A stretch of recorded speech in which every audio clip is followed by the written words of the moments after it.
So I'll call the Planning and Zoning Commission regular meeting to order. First item is roll call. And before we actually start that, did get a letter from the town clerk, promoted Steve Hudacek to a full-time member. It's an extra stripe on his sleeve. Back in I'm a little disappointed. And a 10%. I thought I'm neck and neck with you there. And he gets a 10% raise. 30 years you've been on? Is that right? What did I got an award up there, so. I don't remember, but it's, yeah, that's probably right. Well, Yeah. that's good. 1992. 30 years. I hope we don't have to wait that long, Kevin. Well, in the old commission, I sat in Jeff's chair and then, and Sue sat in it, and then we switched around and. Back to the roll call. Michael Kane here. Al Zad here. Sue Sutherland. Steve Hudacek Here. Kevin Pitfall Here. Here. All our regular members are present. We have a quorum. Enough. Next item on the agenda is our public hearing for this should be 2201 Pine subdivision. You read the ad now. Notice is hereby given that the following public hearing will be held on September 13th, 2022 at 7 p.m. here in Room 2, Town Hall, Annex 134, on Long Point Road, and virtually via the Zoom platform to hear the following. SUB 22-01, subdivision of land of Richard and Mary Hine, reading 6 residential. Says on 5.5 acre parcel of land at 147 Pequot Avenue. The parcel is identified as 261913128986 on a plan entitled Subdivision Plan Allen Street, Connecticut Route 614 and 147 Pequot Avenue. RS-20 zone. A Zoom meeting link will be posted to the town's website meetings calendar, or can be attended by visiting www.zoom.us. Webinar ID 836-5799-8427, password 339194, or by phone 1-301-715-8592. Applications are on file and available for public inspection during normal business hours in the planning department. 134 Groton Long Point Road, Connecticut, Groton, Connecticut, dated this 2nd day of September 2022 at Groton, Connecticut. Just to briefly go over our process here, for the public hearing, we'll hear from the applicant, town staff, anybody in the public who wishes to address the commission, and then we'll open it up to the commissioners for questions and go through the cycle as many times as it is to get all the information out where no extra or additional information is required. Once all the information is out, we can close the public hearing, and after that, we're not allowed to receive any new information or the application. And those that, when we get into the discussion of the commission, only those commissioners that are able to vote can participate in the debate. We'll turn it over to the applicant for the presentation. You stay here.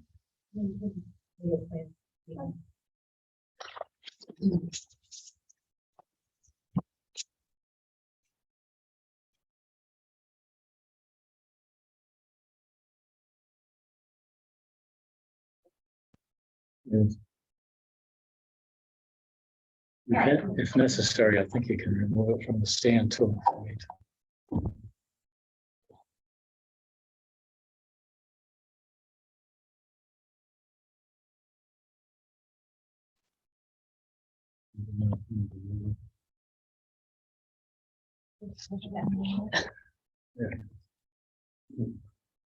All right, for the record, I'm Susan Marquardt, a professional engineer with Morero Engineering. I'm here tonight to represent the applicant, which is the owners of this property, Mary Beth and Richard Hine. The property itself is located at 147 Pequot Ave, has frontage on Pequot Ave and Allen Street. The application before you tonight is for a subdivision. And like you mentioned, this is a public hearing. Notices were sent out to the abutters and proof was given to the town staff. There is an inland wetland pocket near Allen Street. It's just a man-made ditch, but we did have to go to the Inland Wetland Commission for a permit to cross that wetland ditch with a culvert and a new driveway. So we did receive the inland wetland permit on July 13th, and the plans have been submitted to DOT. The existing property is located in zone RS20. The lot itself is about 5.5 acres. And the existing lot currently is just one lot with one house, and that's all it is currently. There is a non-access line along the frontage on Allen Street, but the owners went to the DOT and got granted a 60-foot wide break in that non-access line for a new driveway from Allen Street. The existing utilities, there's municipal water from Allen Street and Pequot Ave, and sewer from Pequot Ave. So the proposed subdivision, so lot 1 is going to be the existing house that still has frontage on Pequot Ave. And it also on that lot 1 is a non-development easement at the back of the property. And that has a 50-year time period. So it will expire in about 10 years. So that's why lot 1 has frontage on Pequot Ave and Allen Street. So if in the future, they may want to split that later. But for now, lot 1 will be the existing house, and there are 6 new residential lots. And they all have the correct amount of frontage, lot area, and everything that meets the zoning regulations for each lot.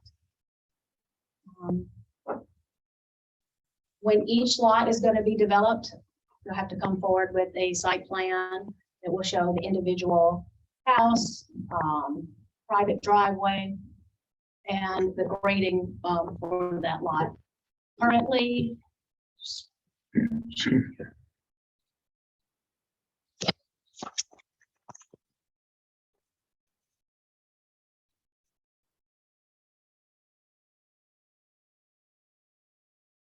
this shows the layout of there's 2 new private shared driveways, one from Pequot Ave and one from Allen Street. The one from Allen Street will service the 4 new lots off of Allen Street. The one from Pequot Ave will continue to service lot 1 and the Anderson property that has a driveway off of it as well, and 2 new lots. The new utilities will be sewer, electric, water, and all of that will come from the existing services on Allen Street and Pequot Ave. The application also includes waivers for frontage sidewalk. On this eastern side of Allen Street, there is no existing sidewalk in this area. There is sidewalk along the other side of Allen Street. So they're asking for a waiver for the frontage sidewalk. 1, it doesn't connect to anything on that side. And 2, as you can see, if you get back from the edge of the road, it drops off to the ditch with the wetlands and the culvert. So they're asking for a waiver for that. And also for open space, the owner would like to do a fee in lieu of instead of open space. As you can see, most of the property all, slopes down to Allen Street. So there's no flat, nice usable area for any kind of open space, like a playground or a park or anything like that, or field. They're asking to do fee in lieu of. And the other one is underground utilities. The existing house has overhead electric from utility pole, and they were just asking, could they keep that and and not have to do a new underground for the existing house. So that's a summary of the application before you. Any questions? And where the staff.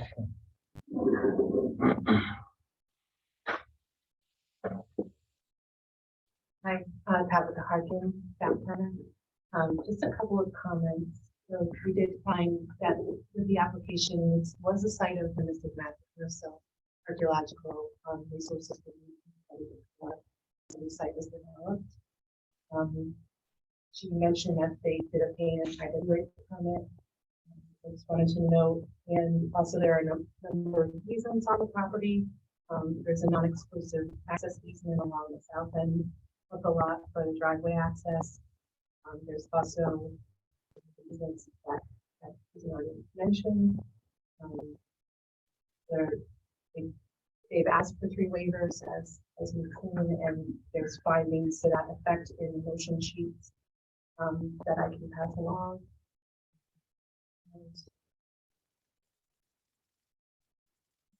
Oh, the stone walls, yes. So the stone walls that are the site, they've indicated that those will be stacked along the property lines. And they have, as she said, they're asking for a waiver of the underground utilities for lot 1 for these.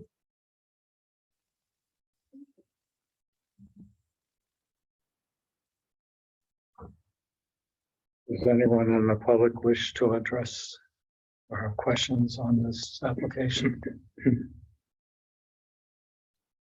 Yes, you want to stand up and indicate or state your name and address and use a microphone.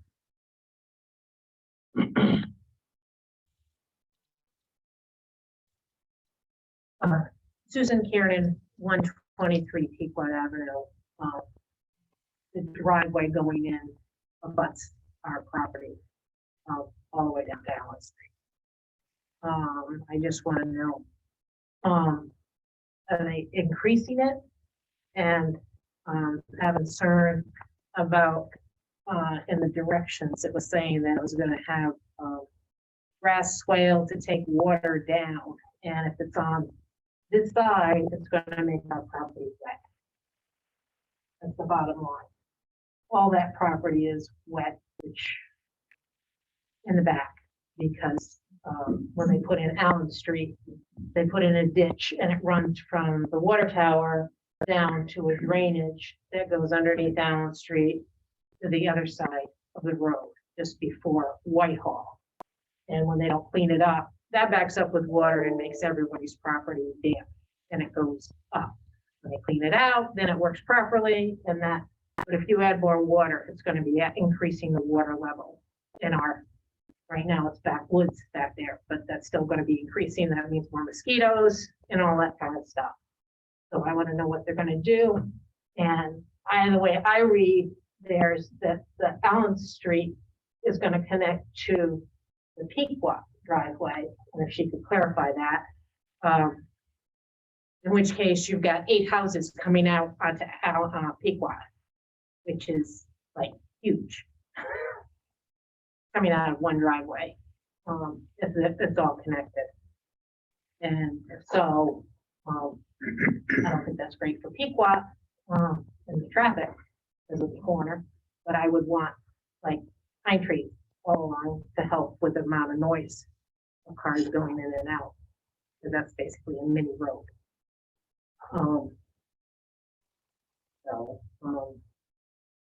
The biggest concern is that, and what are they doing with the water? Which side of the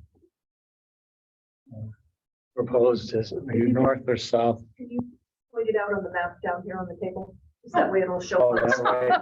No, this is. Yeah. If anybody's, Okay.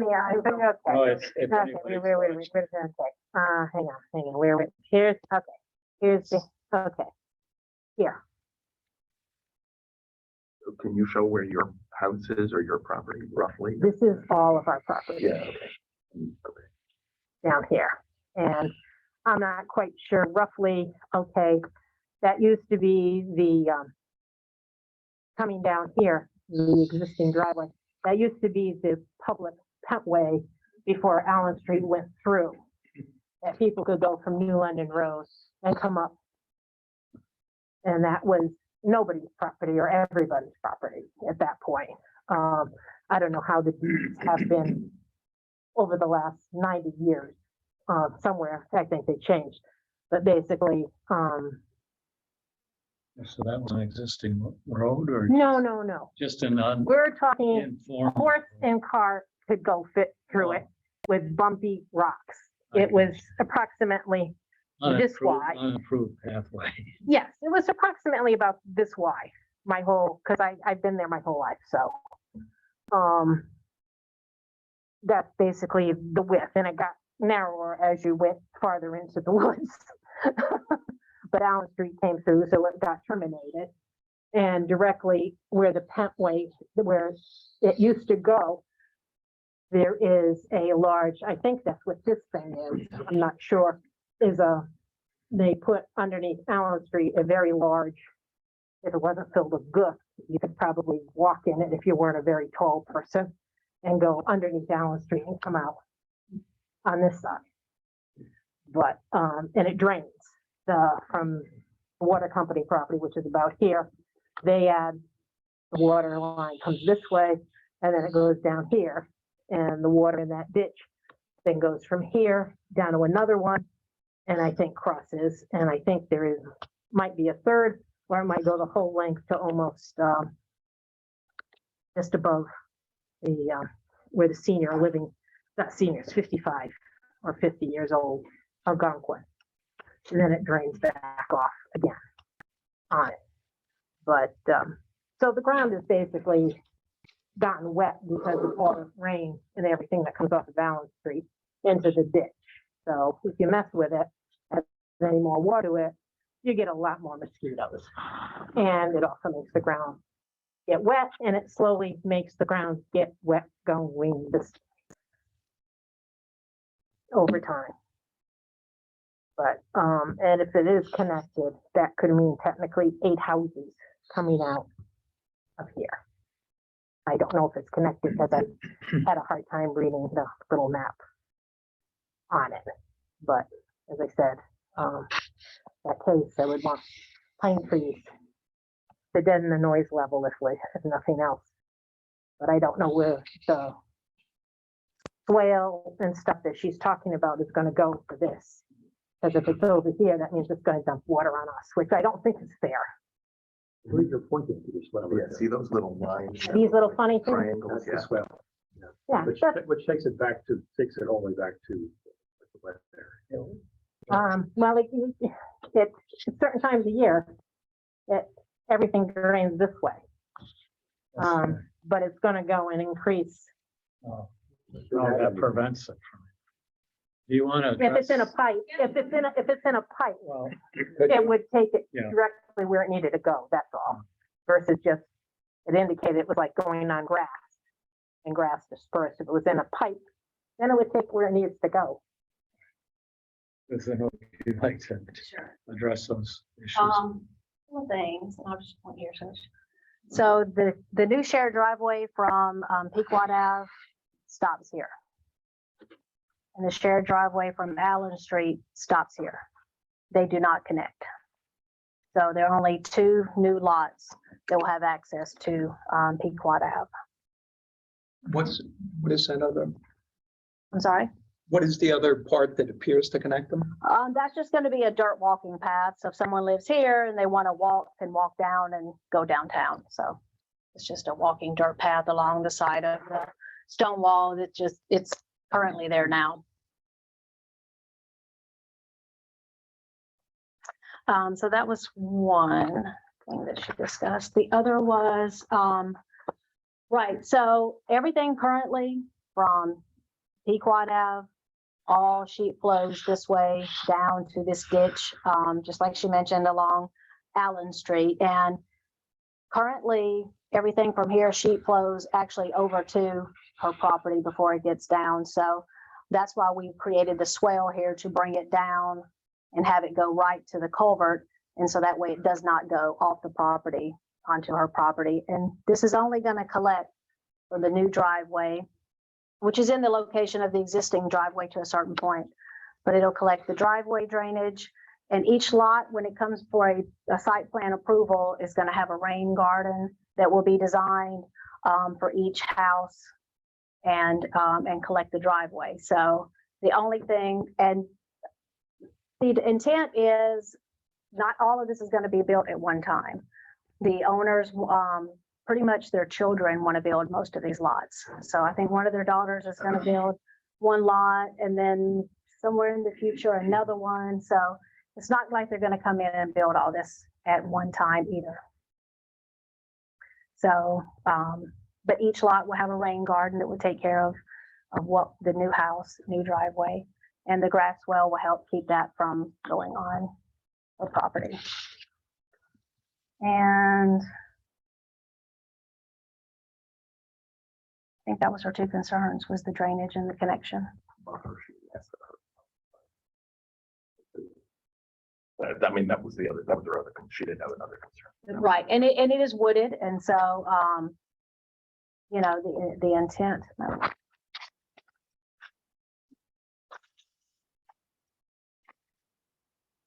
Our soil erosion and sediment control, that we're maintaining, you know, the existing tree line as much as possible along the property line.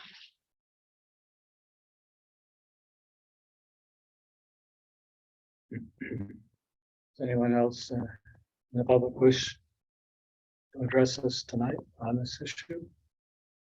If not, then I'll open it up to commissioners for their input and questions. I'll start with you, Hal. Okay, regard to the swale. I get the idea of the swale, but it doesn't look like your new driveway, even the grade you're showing us here, it's not going to be a curved actually. Because you said it was going to concentrate it into the swale, but I don't see anything that concentrates it into the swale. Right, well, the design of the two driveways is, No, just the one coming from Pequot. yeah, well, both of them, they're LID, so they're made to no curbing. Everything can just, right, sheet flow and get into the grass well. I guess that's what my question is. We're just saying it's going to concentrate into the swale. The straight part that's going by your neighbor, it actually regrades a bit to more direct. Right now, the way it is, the swale directs a little bit more water onto the property. It doesn't look like it needed to, but that's just the way you have it graded right. So is there some other thing you can do? And I'd also say that the swale kind of peters out by the time it gets up to the driveway. These are only 2 foot increments. I'm looking at another 1 foot increments. So we're looking at increasing the swale that's 6 inches deep, which 6 inches deep on grass will disappear in 1 year. So it's coming up to the swale. I would just say, is it beyond the question of sort of intensifying that swale a bit so it actually flex it and also directs it farther to the north, a little bit behind the house, so it makes it kind of lines up with that culvert that you were talking about. I understand you have to with the rain garden, but it's sort of an unknown, but you still want to dump it directly into the rain garden. Just kind of where it's going now. That out of the question? So you're asking, I was gonna point there, but you're asking if this will come around more. Around more This and way. intensify, because right now it's a 6 inch swell. It's Right. hardly a swell at all. Yeah, it was just intended to be a little more natural and to not, you know, because right now everything's sheet flows. So instead of creating a new point discharge, was just to have a nice gradual grass well. But we can make it. But my concern is a little up here, Mhm. you have affected it to make it end up more on her yard. And so Yeah, because everything coming down here, it used to just kind of come down at a bit of an angle, but now we're doing this. right, that will just be only this little part here, which was already sheet flowing across. I think you've intensified it there. Well, everything from here, I think it's gonna stay similar. Let's see, kind of Actually, before everything kind of over in this area was coming across. And now we're making it where everything here comes down. So you should make it less area that's now going to go across on the property. Is that paved now? The driveway is paved. It's a shared driveway now, yes. And the dirt walkway.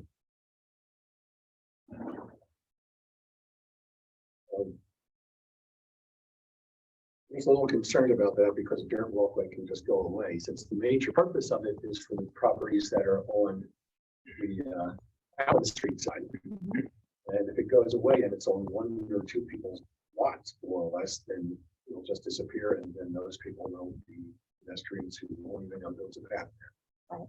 So it seems to me that it was just kind of thrown out there. There seems to be a dirt path, and we're just kind of leaving it because I'd like to see, at the very least, a gravel path. Yeah, stone dust or. That would be much better. I don't know if the board would rather see something actually asphalt as a minimum, but something that's significant path. Because that really does need to get pedestrians in lieu of having a sidewalk. Pedestrians back onto Pequot, which is the route that they will take. Okay. My thoughts, they still will, some of them, depending on which kids are in there, they're gonna want to cross Allen Street too.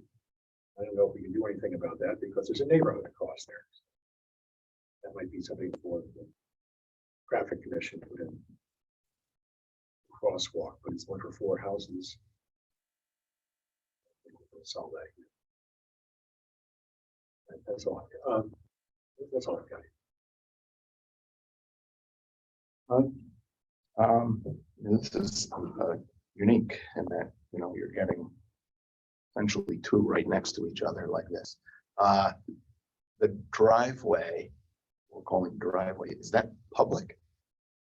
Open to the public, right? Or someone could drive down there if you're going to visit a house, right? You would be able to go down it. You'd be able to, but they're designed and they're as private shared driveways. So they won't be accepted by the town as a town road or anything like that. But someone could drive down there, sure.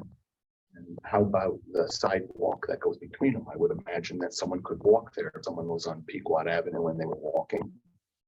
There's nothing that would preclude them from walking on that sidewalk either, or a bicycle. So that's why I think that, and I can see this as being a real, Actually, good idea. serious cut through, and that some improvements maybe to that sidewalk would be in order.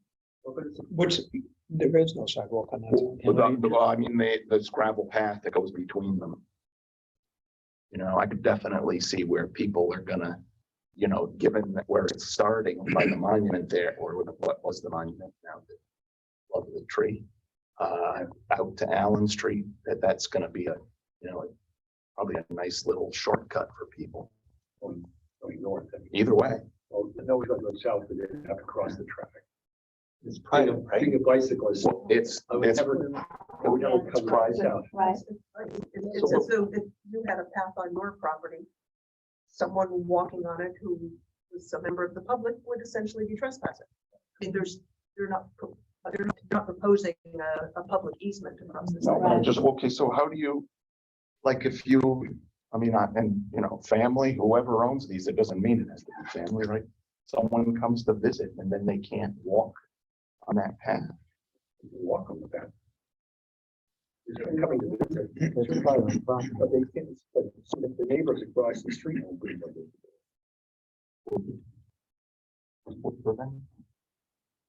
What prevents people from using your I'm going to visit the person who lives on that street. You know, or something, someone, well, no, I mean, yeah, but I mean, suppose someone is, out walking, political canvassing, so then they can't walk on that? They wouldn't, because they'd be walking on driveways, didn't they? They shouldn't. If I'm walking down the street, political canvassing, which I'm not invited to, but you do. and we're allowed. I'm only thinking, I mean, I would say door-to-door salesman, we don't have that. I think political canvas is a good one. So I don't know, I'm just, it's like, Functions as a regular driveway, Yeah. you can tell people to get off your property if you want, or you could allow them to come to your door and sell you something. I guess I mean, where I am, we have a thing that's sort of similar, it's owned by the neighborhood. But I don't know, is that, people walk on it. It's not like anybody's out there checking IDs, but so then I wonder then, are improvements to it in order because could potentially be a place that people use or just happen to go down. I don't know. I'm just asking that question. I think maybe stone dust is required or needed, or maybe something more substantial. Is there going to be any signage that's going to be out on this Allen Street and on Pequot that's going to say that this is private property and no one's allowed in here? Or is that been thought about?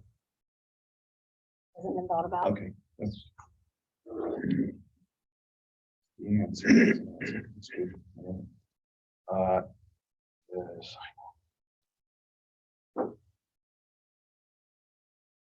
You just, like when you build a swale, is that just hollowing out the existing ground, or are you changing the soil? Just hollowing out. the Hollowing it out, existing- letting it grow, or whatever happens to it happens to it. Yes. It could act, it could hold water, or it could, it could essentially, okay. Yeah, well, I mean, it's got. Yeah, no, I it's get got it. pitch to I mean, it. we don't It's know what not that gonna- soil is, it's right? It not could be gonna- clays or. Right, it's not could gonna be- sit like a ditch or something, yeah. or, so, right. Then the two, so the waivers that you're asking for, Mhm. so I wouldn't have a problem with the underground utility waiver to the existing house, provided that there was a note on the plan that if the utilities are upgraded, that when they're upgraded, that they would be then put underground. And if we can do that, I would say that would probably be a good time to do it. And then as far as the frontage sidewalk goes, I would possibly be inclined to say I would allow the waiver, but then there's a section of sidewalk that's missing on the other side of Allen Street that I would like to see filled in, and we've done, no? I just want to make a point of clarification on the sidewalk issue. So, there have been recent case law that's talked about this called the Buttermilk Farms subdivision.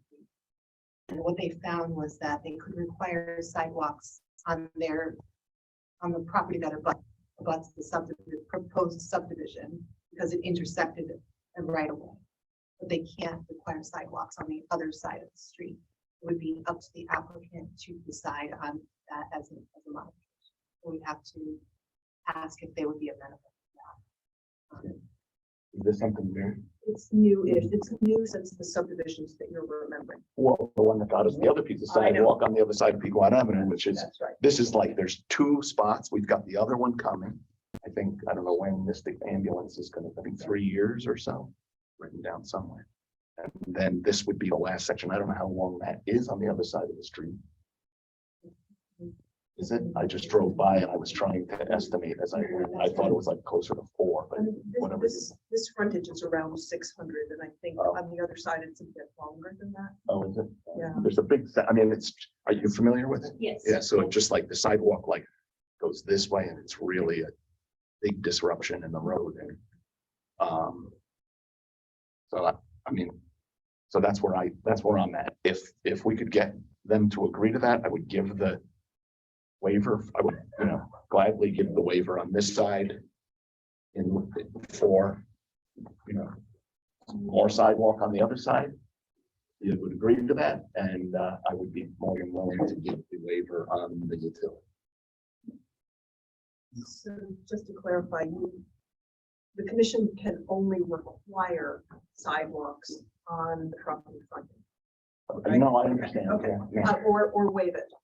Yeah. And those are. Well, kind of I'm choices here. politely asking Right, that and I'm willing to waive it, but I'm doing that with this in the back of my head. Fine. That's what I'm hoping. And mostly I want to hear what other people say. That's all. Cool. Thank you. Got a couple questions about the swales. In a swale that's as shallow as that one, and you're actually going to be disturbing the soil, as I understand it, to make that swale. That's usually when you really get a lot of vegetation you don't want in there. And I was kind of wondering, what would the performance be? I mean, what information do we have, say, 50-year time frame, which is actually a short time frame in that neighborhood, I guess, but how well do they really do? Wouldn't they require a lot of maintenance? I mean, a 6-inch thing, you wouldn't need too many plants to really change the drainage. Right, I mean, it's kind of like any other drainage, ditch or rain garden or anything like that is gonna need to be maintained to make it function as it was originally designed. Who would maintain it then? So the owner of that particular lot. Right, but what would the incentive be? Because it's only a problem for the neighbor, not a problem for them. Is that something normally put on a site plan that they would have to maintain? Not really, no. I mean, the site plan doesn't get approved, it's just something you're gonna submit along with the building permit. Yes. Okay. And I've just seen in many different projects around town. And it's much more disturbance than that, but as soon as you disturb soil, usually what you end up getting is mugwort. And that stuff is so aggressive, and it'll fill up a 6-inch. And then nobody's gonna maintain that because it's virtually impossible to get rid of stuff, as I know, unfortunately. But so I don't know if this is a good solution for the neighbor, you know. Right. Like I said, the purpose of this well was to keep it where you're not creating more drainage going on to the neighboring property, and to make sure that it, goes down and goes to the culvert. I just wonder how you could make it better than you can. So, Yeah, I mean, the only other thing you could do is if you lined it with, riprap or something like that, it would kind of cut down on the vegetation really. and sometimes I like that, keep it close to them. Yeah. But that's tough, I know it's difficult. But it's just, if there's anything that could be done to, I don't know if you've seen that in other applications or anything. But I just think, I doubt it's gonna work for this person. And I think that'd be unfortunate. Okay, but I don't know what the answer is to that, so. Yeah, I mean, the only other thing you could do is if you created some kind of a low spot kind of in here and piped it down. But like I said, we were trying to keep it more natural, where you weren't all of a sudden just dumping out, I appreciate that. I just think realistically, it doesn't seem natural, and then it's not gonna really be doing its job.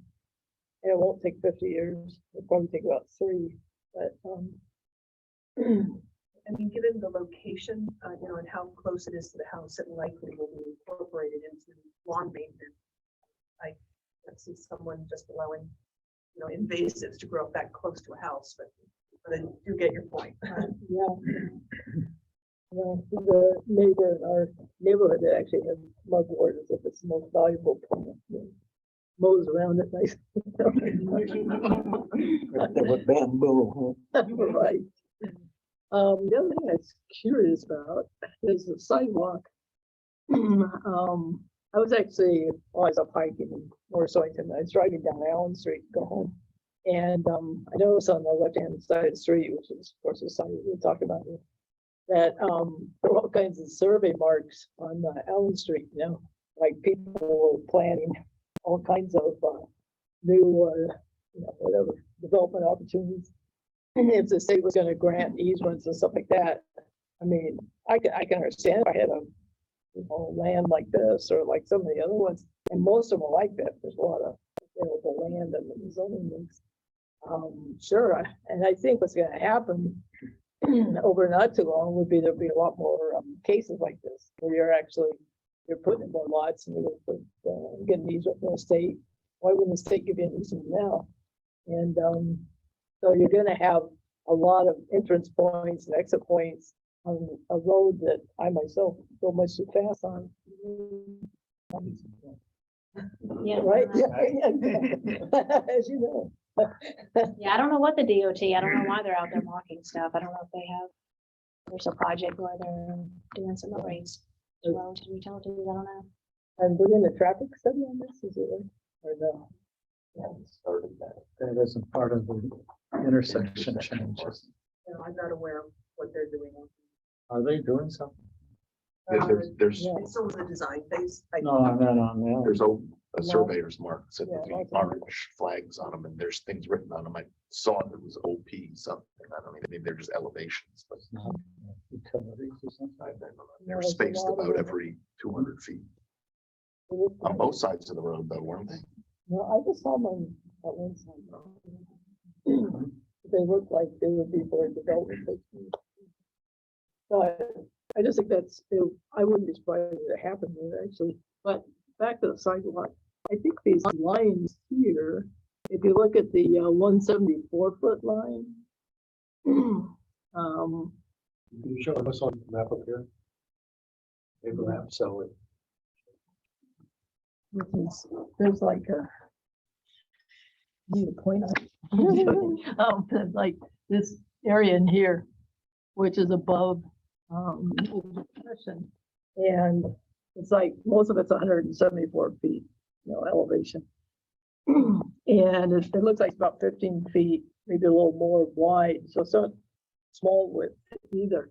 And, I just thought there's a lot to be said to putting a sidewalk on that side of Allen Street, to my mind, because I think it's better access to go to Mystic and stuff like that. And if people, or if something develops up in the oil school area, or other things happen, it might be really good to have a nice sidewalk system. I didn't know why we wouldn't do something like that, because it looks to me like it does have the width, and it looks fairly, in fact, it looks really flat for most of that whole property.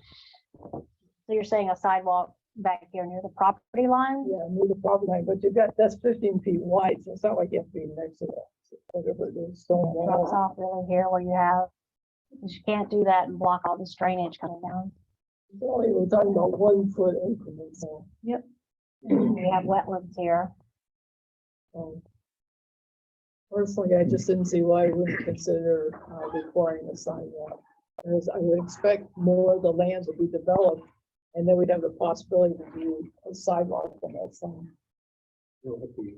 I can interject here. No, please. At the north end, Uh-huh. you've got the Algonquin Drive splits out into Oxford Court, which is how all those properties that are on the north end of Allen Street, northeast side, that's how they're all accessed.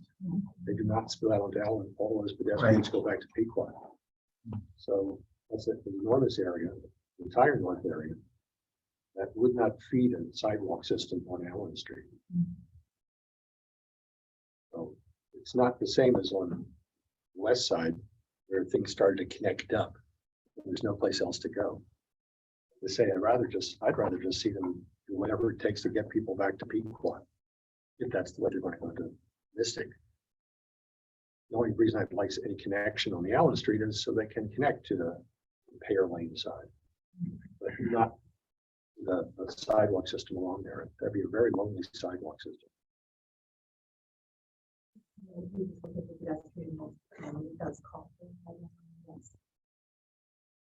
That's where it is. And not on the east, Partially, Right. there's that one section there.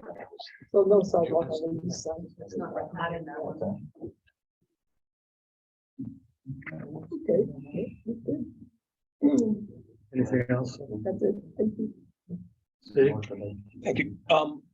General question, what happened to the original no more curb cuts on Allen Street? The DOT policy, apparently, they are granting curb cuts. I think you have to pay for it, but they are. My understanding was way back when I was just a youth on zoning commission, that it was a deeded property with the premise that there would only be X amount of curb cuts. I remember that too. There were supposed to be only 4, I think. Yeah, I don't know when this policy changed. But you know it has changed? Oh, they purchased this from the state. Does that mean you have 4 curb cuts on that whole section of Allen Street? That would be the maximum. I thought that the last time that the whatever you call it, the over 50 development went in, and that was considered the last curb cut permitted. Right, that was my understanding too, that when Allen Street was constructed, the state allowed for 4 curb cuts, and I think all of them on the west side. That was my understanding for the longest time. But recently, apparently the state is entertaining allowing additional curb cuts. And again, I don't know when that policy changed. Did they call it out, Deb, or did they miss it? Does the state call out that we could do curb cuts with this subdivision? Yeah. Oh, the owners, I believe, have. I think the piece of paper is in the package, isn't Yeah, it? have purchased the right to 60 feet. But I'm just, this I is remember that too. potentially opening up the whole Right. shooting match. And then, there was a reason why that was done that way. Because everybody didn't want lights and, This maybe because it aligns with the street across the street, they consider it. Not a no. With the speed limit. Well, that's my question. 40 and it drops to 25. 40 go down to 25. That's doable. Racetrack speed. But coming off of Kevin's question, could it have been something they missed versus,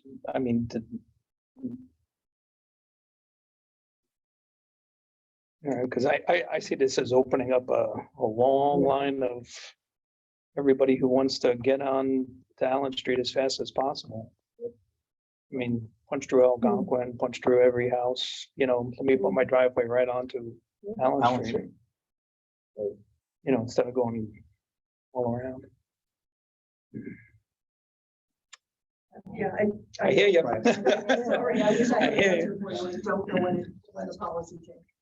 All right, just a question about, can you just walk through what's existing on that wide piece? You said it was all paved currently? You're talking on Pequot Ave? What, the driveway that exists right now? Yeah.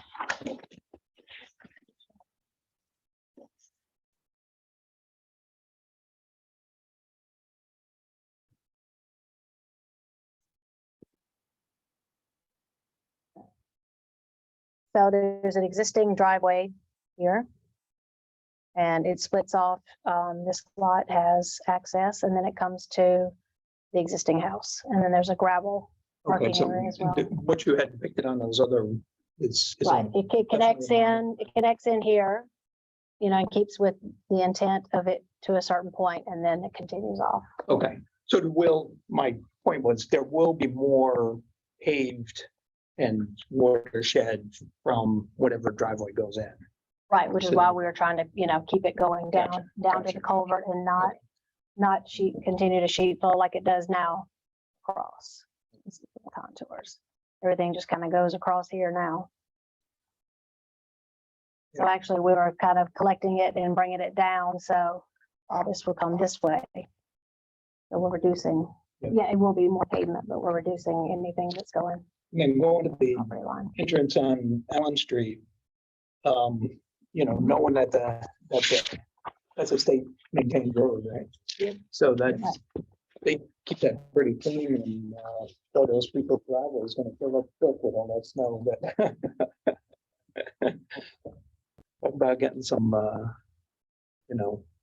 it massive- piles up at the end. because that's a wide road too. Mhm. And, when they clear that thing off, boy, they're gonna have a mountain in front of their driveway. Yeah, they'll have to all join together and hire someone to clean the shared driveway. As far as the sidewalk is concerned, I could go both ways with it. I can see that, if there is gonna be some kind of, opening up of curb cuts along there, but I don't think that's a smart idea, but, I would definitely, support waiving them. That's all. Kevin, did you have any? I did. So, this is the only one, the proposed driveway to Allen Street, that would be, because it goes from 25 to 40 or 45, correct? Right. It's the only driveway we have on that side like a higher speed limit. Everything else is on 25. I don't know. I don't have much for that. It is, I believe, right? I'm not sure. There's no other, right? So again, like everyone else, no concern that that continues down the road. So just from a design standpoint, why did you consider a road simply coming in from Pequot and serving all 6 lots? Might not meet it wouldn't meet regulations. It doesn't. You can only have so many lots on a private driveway. Right. Right, that's my point. Why isn't that potentially then an application for a new road? If you're trying to serve 6 off of. That would be very expensive to put a new road in. Right. I understand that. I just asked the question. So did you consider that at all, or was it just an expensive issue? I mean, that was kind of the general gist was, right, you can only have so many lots to have a shared driveway.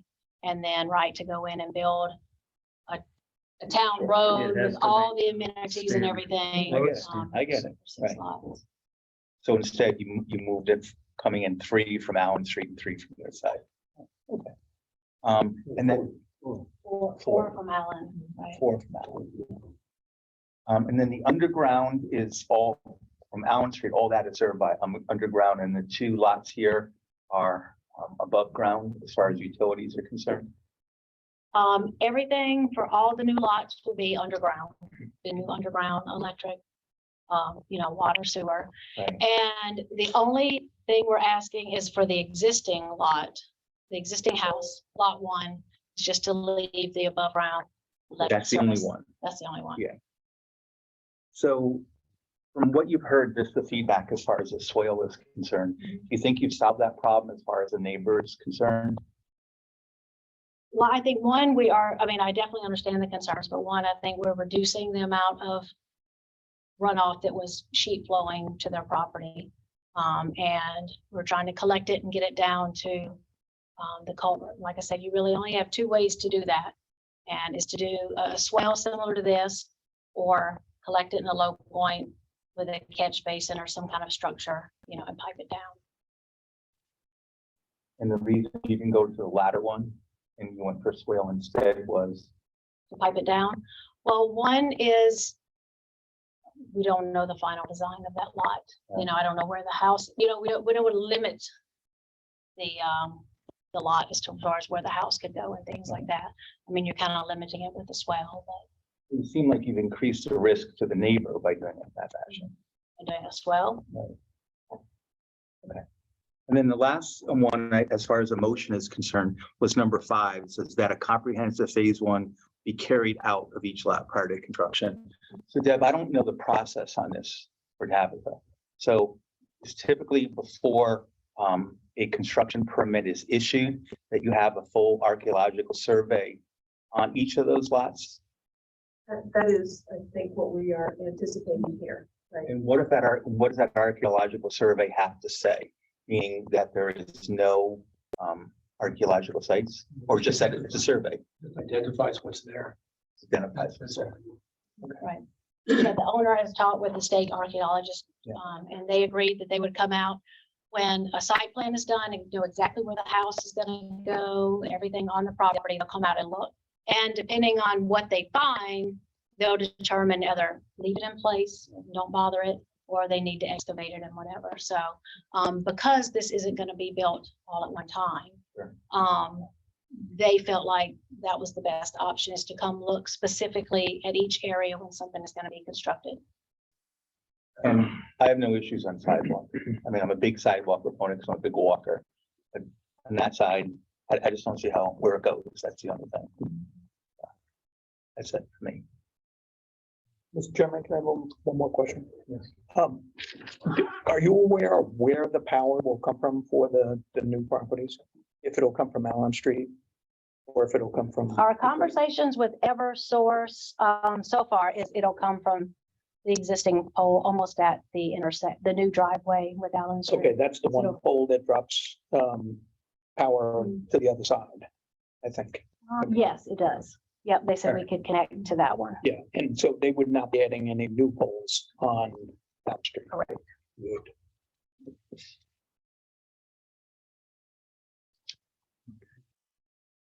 On on the question of the swale. Okay. Why can't you just regrade the land right on that piece of property? Basically. Have a higher point on the, close to the lot, neighbors a lot. To have a higher point where? Well, to have this higher than over here, that's what you really want, right? I would suggest that when you make the swale, Mhm. whatever you dig out, you push on the side. So you're saying almost make like a berm on this side? Yes, is what you're saying. yes. That would make it Right. better. Mhm. I mean, that's no, it's gonna stay like that. It will be a no maintenance thing. Right, So I mean, you could put a note on the plan. yes. we That can you put a have berm to- on that side. Just changing the Establish. back up again. Right. So the swale Yes. is 6 inches deep. Is 6 inches deep, but then it's 6 inches higher on the property than 1 foot with a foot barrier. Mm. The same barrier.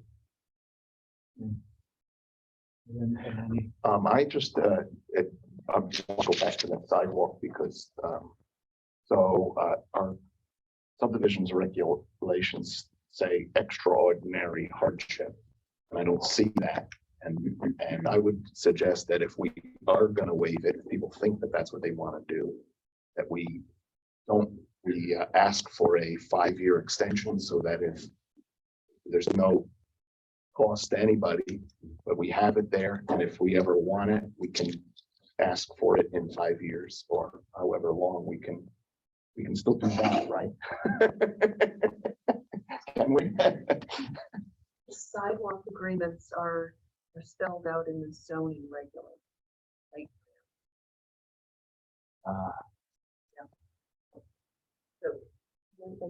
Okay, okay. So your options here are, you can require a sidewalk along the frontage on Elm Street. What Tabitha has crafted in the draft motion that you guys all got is. Yes. Yeah, okay. It's, and number 4 is if indeed you do not waive the sidewalk, okay, you decide not to waive the sidewalk requirement, suggesting a condition that says you got to put in a 5-foot wide sidewalk along the Allen Street frontage, get a wetland permit, or the applicant could put it on the other side, on the west side of Allen Street, same length, the wetland permit. So it's requiring the walk on the sidewalk, but giving the applicant the option to what I think might be an easier sidewalk. Actually, have to say, you will allow him to offer that. Exactly, that sort of thing. Tell him to do it, or allow you to offer. Right. So it is, it's just not like it was with previous subdivisions where you could substitute it in a better location. Courts are just not allowing that. As a requirement. That would help solve the sidewalk problem. Or, I mean, again, the master plan for pedestrian, bicycle and trails does not recommend sidewalks on the east side of Allen Street. 2004 plan. Going to be updated at some point. I mean, if you all are thinking, well, you know what, maybe on Elm Street, we should be doing it on both sides. We have a new precedent, which was the state basically saying you can make a cut, where prior we never had that issue. So that's the change. It's not so much the applicant, but the state made the decision. It's a change, kind of a big change. Well, and if that change is coming, then sidewalks on this side could be. But if we looked at Allen Street today, how much land is not developed that could use a sidewalk or a driveway entry off of Allen Street? Is there any? There's a lot. That's the area between Fairland and Whitehall, right across from that neighborhood, that still is available. The property just to the north of this probably has enough land to subdivide. And that's landlocked now, right? Well, a lot of it, It's not landlocked? Yeah. Oh, There may be some others. I mean, back in the 2000s, you saw a number of subdivisions off of Pequot, where folks had divided or gotten 3 lots, and those probably will not be further subdivided. But yeah, there are some on east side of Allen. And not a lot of it. Don't have a map, but I have a map right here. I have a map. I got a big map. I got a big old map. Actually, these all have been sent back. Yeah, the Well, they okay. have subdivided, they have subdivided. That's why I love. No, I mean. No, do you have one? Two, But as this applicant, three, it's not. four. No, I guess they are. You get the state to say, okay, you have four developments, including this one. By the time you get to Payer Lane, Yeah. south of Payer Lane, it becomes a lot. There's an area where you could end up with it. That's why I was concerned. They'd say there are several lots that might be subdivided that might want to take access off the Allen. It's like, you know, cuts, and it's a busy highway, and people do go 50 there most of the time. Actually, not so much because they get tickets most of the time. That's me in Westminster. All of them. The thing is that crossing that street is the, your life. One way to slow down for traffic calming, one way to traffic calm, is to have more stuff. What do you want more driveways? So actually, to have one, these are conjoined driveways. though. When we get down to the south, but from the north end, no, we need to let people open up because they're coming off the highway. As they approach the library's stop sign, we need to have reason to stop to slow down. And the good reason is there's now stuff. You went across Whitehall Street on the other side, that's going to look the same as Whitehall Street on the other side. So the impact of this, I think, is zero. So is there more impact if you go north of that? I don't think there's a harm to it. You want to put in both driveways? That would be great. Those units, driveways, fake cars parking, fake cars. But honestly, having things there, otherwise if it's just woods, you feel like you go 50 miles an hour, it feels like a highway. Driveway stop me. I mean, in the woods, they're wonderful driveways, if nobody's there. Nobody's there, but it feels like it's a neighborhood. Going down there now, it doesn't feel like a neighborhood. It feels like Well, I think on ramp onto the highway. now we're starting, Runway. now we're See a lot starting of to get out of. Well, Yeah, I think we might get some more proposals tonight. right, 'cause they changed their. We don't know what they. We don't know what they. We take a long time. Well, you said originally it was I just a don't deed, think people are good in the state, right? or you don't remember. No, I don't. It may Maybe have been on the just been an state agreement. plans for the extension of Allen Street. Yeah, I don't have, I remember it being an issue, but I don't remember the documents. We have to restart trees. I will remind you that when I first came on this board, is that there's the area south of Whitehall on the west side, there's a property with, 5 lots over there, I believe. And they ended up all coming off of Whitehall and Pear using tortured driveways to make it happen, so that they wouldn't come out of Allen Street. Those are still unsold, and I can't imagine who would buy them because it's the driveways are so awful. If they were to, they might come back and want to do this, which in this case would be south of Whitehall. And What are, we have a reason. there were 2 lots, ended up being 4 houses back. that they wanted to have access down the street. Wasn't They there wanted no some- access to Allen Street. They were not going to do Allen.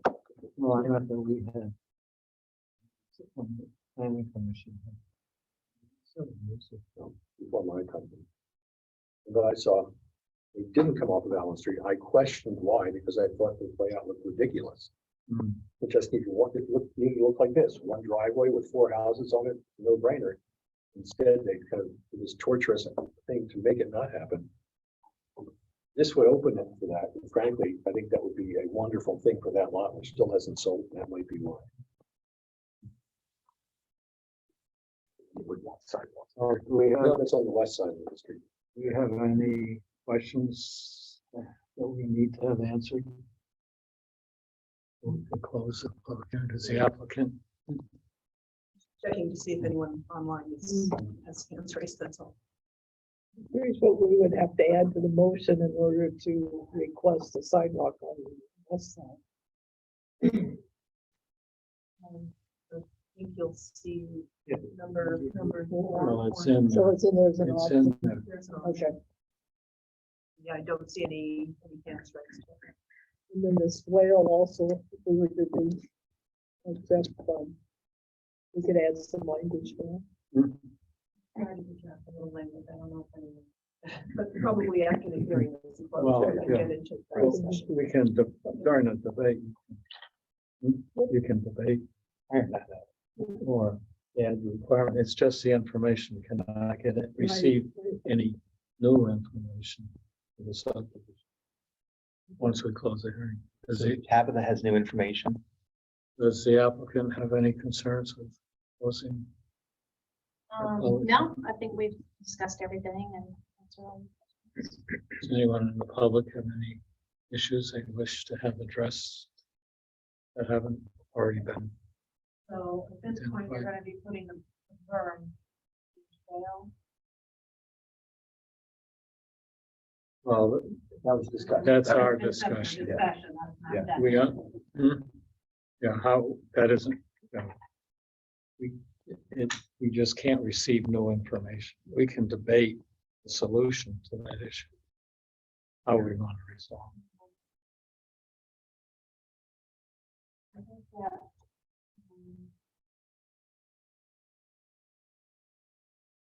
because there's not open ditches. I mean, the open ditches still along the property, because we get enough rain as we just had. I know we had a drought, but that makes a lot of mosquitoes really bad. No mosquitoes this year. Yes, sir, they just Yeah. showed up from last week's rain to Oh, this really? week. Yes, Because I haven't seen it. I know it was great up till then. Lack of water wasn't great, no mosquitoes was. Just the buffer that's between this property and, Susan's property. What's there now? Is it just wooded? Yes, yeah, And pretty much. Tall trees that are rotten and falling down, actually. I think I understood that the necessity of it was because of the potential for a road going through, which isn't part of this plan.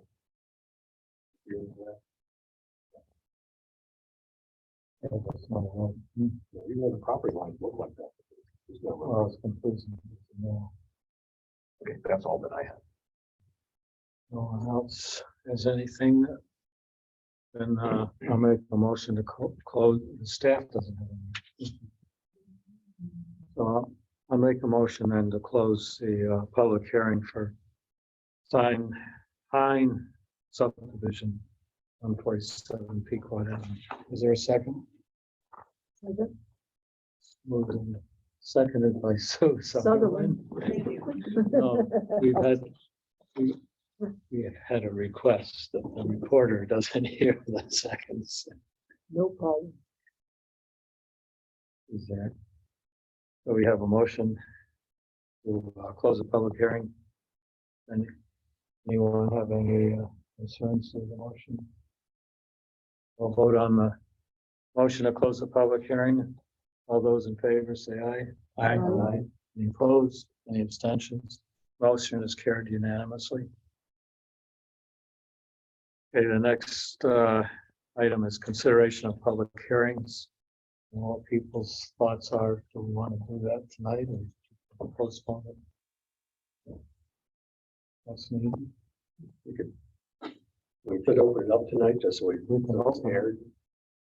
Yeah. Just, I don't know if we want to hash out every detail. Just, we have Okay, so then we'll can open up the discussion. we have no, our opinions, besides for the discussion. I just like to interject, say that for the underground utilities, I'll step back for it. I want to respect the idea that this is very incremental. It's intended to be incremental. We have the idea that nobody's coming in and putting in these 6 houses as soon as we drop the gavel on this. So if it happens over time, no big thing is going to happen. I like to respect that idea, but also want to take the opportunity to incrementally get utilities dropped underground as we can. this would be an opportunity. Hate to see it go by, because then we go by forever for anything that ever happens on Pequot. And then this would be a good time to just do it. It's the one property, what needs to happen when the next house goes in. I would rather see every chance we get to drop utilities below ground, me is a great benefit.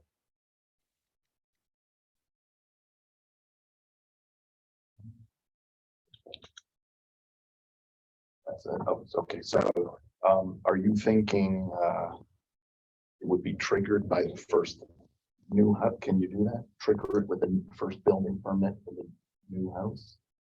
All of the new houses are going to have underground. No, I realize, and I think you realize that as well, right? Yeah. But it's this one house, so then are you thinking that, or maybe I misheard you, but that when that first building permit is issued for that first house that's built, then the lot number one would go underground? Yeah, because the contractor will already be out and You're putting that in. doing stuff. So at such a time as that. I mean, I had suggested when the utilities were changed, but Well, it depends. I wouldn't want to make a special trip just for that. But when underground utilities start to go in, that's the right time to. So you might want to specify, which It lot, should because have if to it's be one of the which ones lot. off of Allen, Oh, no. there's no, right. So you just want to say an adjacent lot. The plots are numbered, right? They are numbered. Can't read it from here. 2 and 3. Whichever lot it was that we were saying, is it 2 and 3? The phasing plan is on the shared driveway on Allen to lots 5 and 7.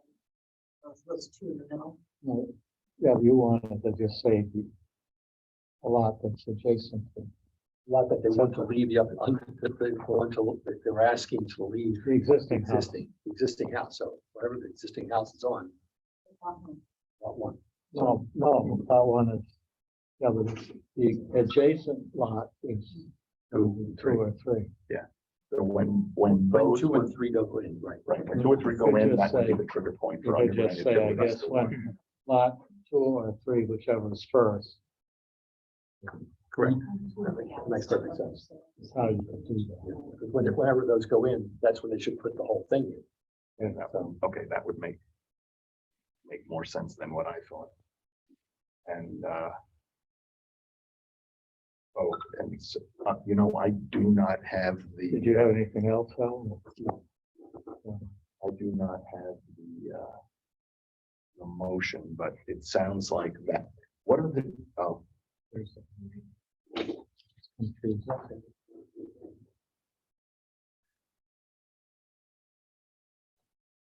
Oh, you have. We have extras, yeah. There we go. oh, thank you. My printer. See, yours has got colors. My Printer printer is, is,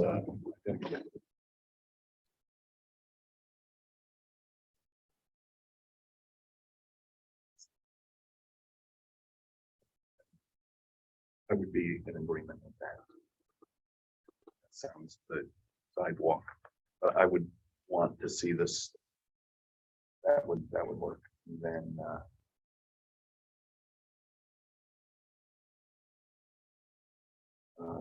that's it. I don't know what kind of I don't know if adding trees along that edge would make a difference, but I don't think it's something. I don't think Ask for. it's. That's all that I have. Do you have anything? This is a question, it's houses are gonna be built, staged out. How does that affect the sidewalk on the other side of town? You say, okay, we have one house here, we're gonna put in 20 feet of sidewalk. Well, here's another house. It would have to be Okay, no done report. before the last lot So, gets a certificate of occupancy.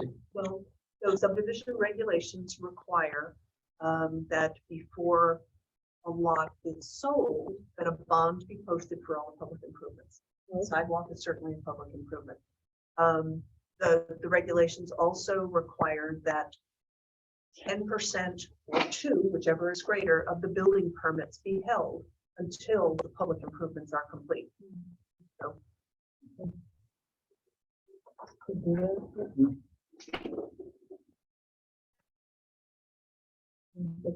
Well, other than the berm, I didn't know how we're gonna do. The berm language, I think that's a great idea. You got some berm language. Yeah, berm language. But just, I think Hal, I hear what you're saying about, going underground as soon as possible. It all sounds good, underground utilities, but if, you know, if Eversource decides to put 4 new poles to get to the furthest house on Allen Street, you know, and that doesn't accomplish, I think, what we want. So, I think what you said, we can't talk, but, I think what you said was there's a pole right at the intersection and they're gonna drop down right there. And that's the one that feeds across the street. So I don't know if we want to, if it's necessary to put in a language and say underground utilities should be accomplished with no additional poles. You know, I don't know. I don't think we. can do that. And on the lots, On the lot. but Eversource, They'll do what they want Well, to you do. pretty can't, much, that is true. you can't do it by feeding, the feeding area. Right. Hmm? Right. And it doesn't start till Get to the property line. property. Where does Pequot get, how does Pequot get their core from? Big shadows here, so they're all along Pequot.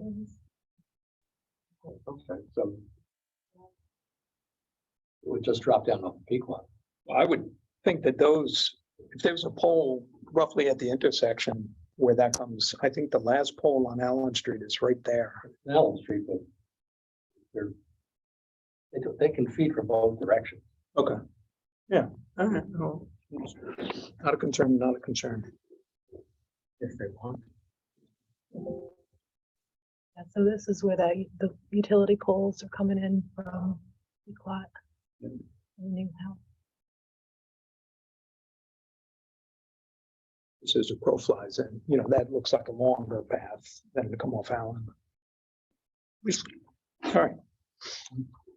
That's it.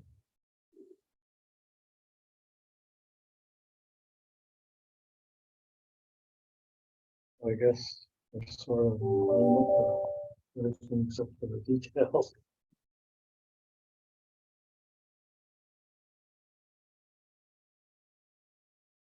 I don't know if I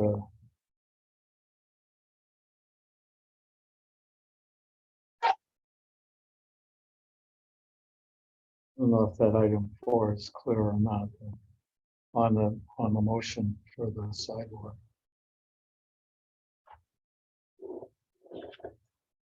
Yeah, that's a little, so But after that sentence where it talks about shall apply for the permit.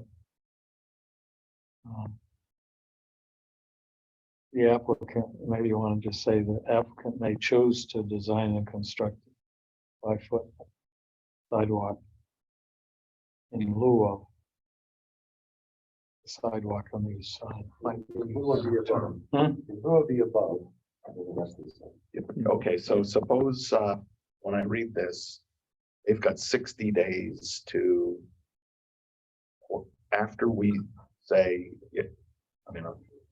once this is approved, when it's approved, they have 60 days to apply for a wetland permit.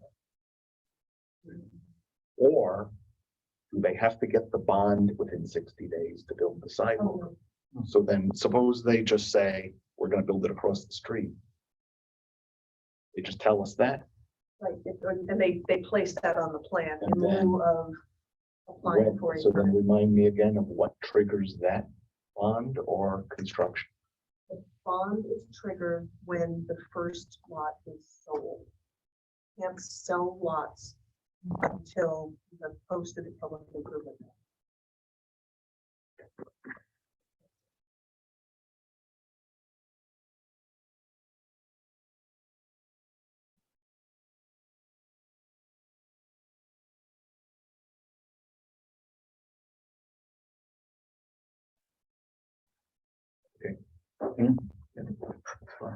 They have to pretty much decide right away, Yeah, decide right? what Because they're if they doing. decide to not get that,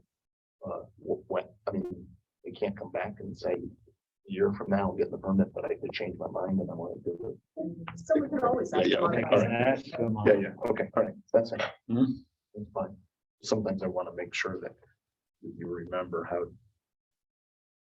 what's going to happen in 10 years. Try to. But they may. And we want to add a statement about establishing a berm for water. Yeah, I think that Well, that was increasing. For the burn line here. Oh, did you have What I berm have for language? berm language is the note on the plan to intensify the soil on the south side of the property to allow for carrying more water and create a berm on its southern edge.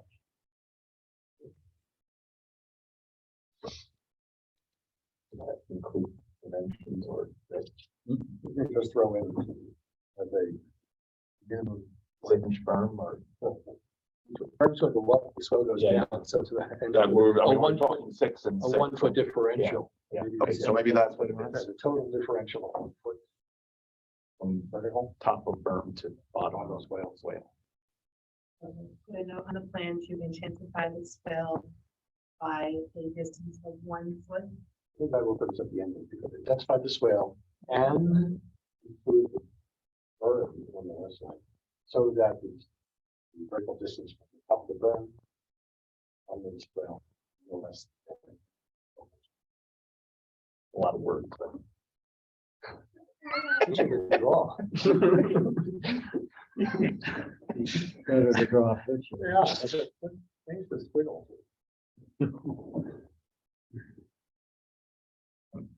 I believe that'll help. And we're gonna redirect it, right, to that, what we saw there, redirect it to the rain garden. No need to, it'll land up there. Oh, okay.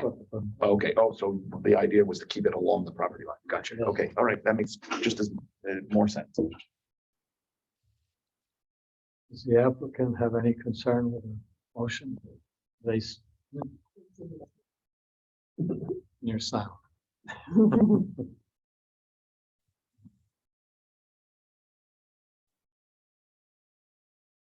Anyone have any concerns with the motion?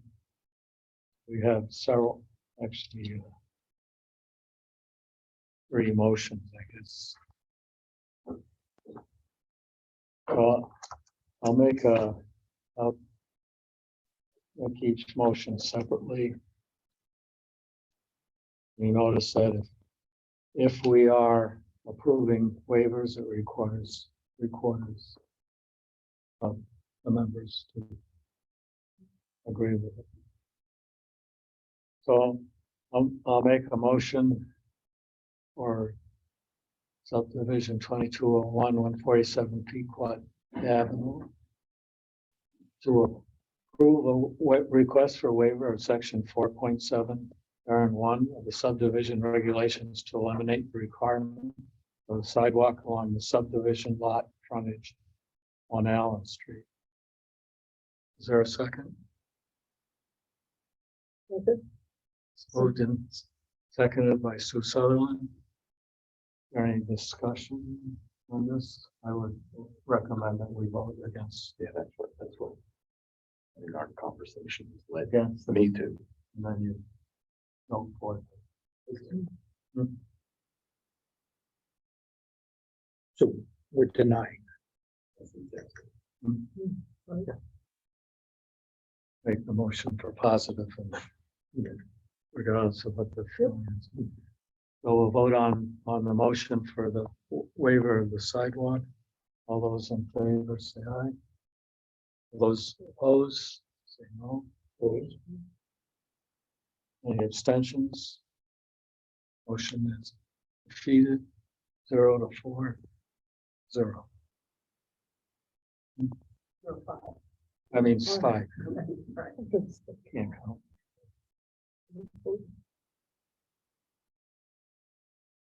Okay, the second motion.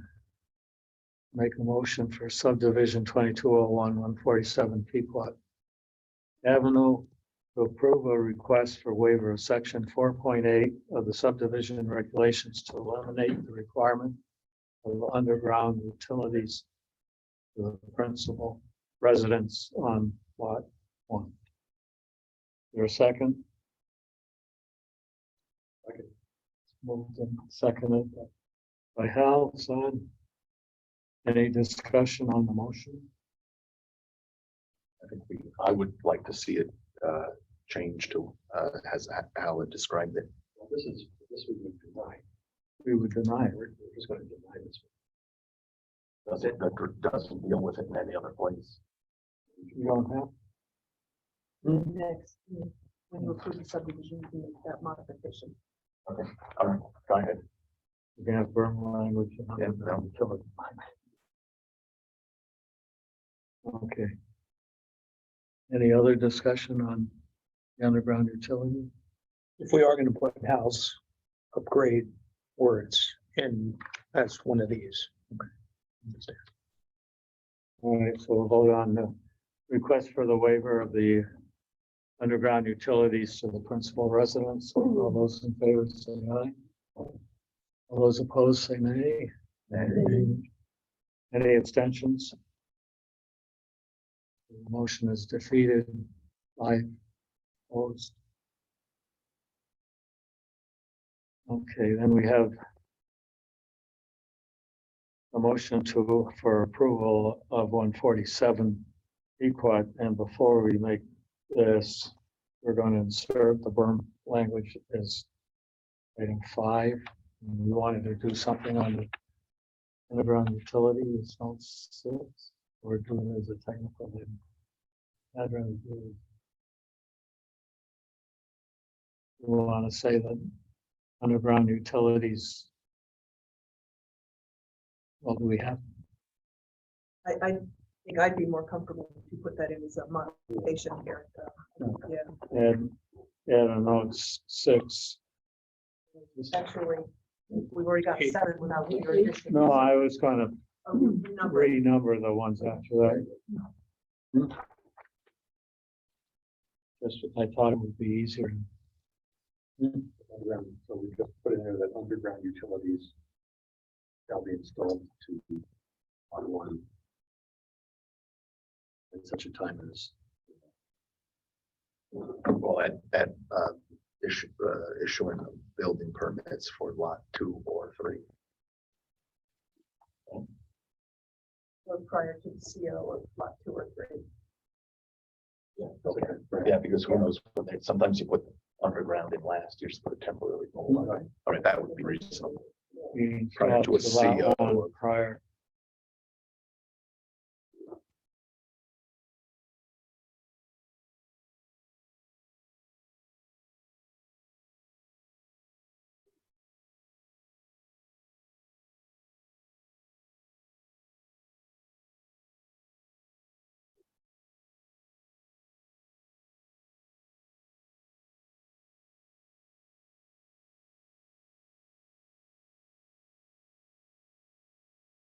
You say underground utilities shall be installed to lot 1 prior to issuing a certificate of occupancy to lots 2 or 3, whichever occurs first.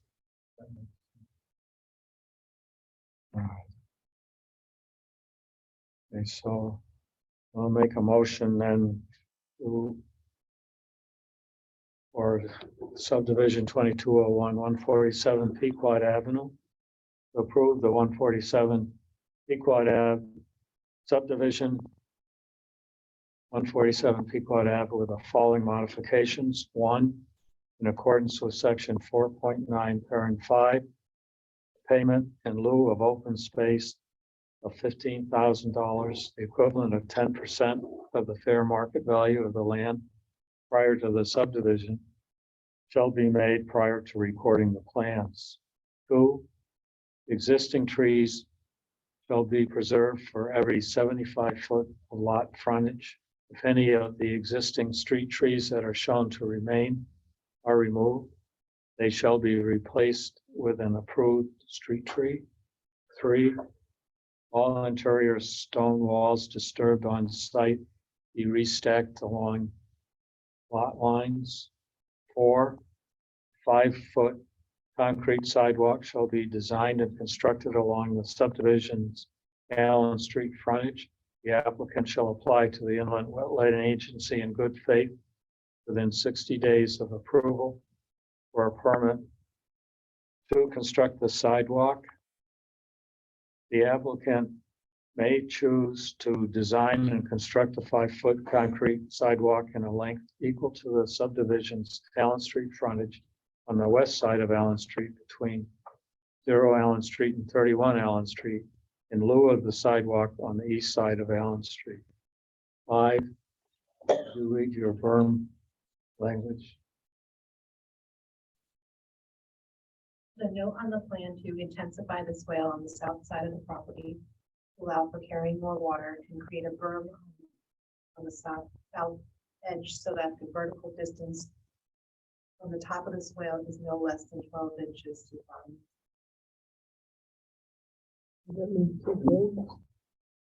That's right, bring those up.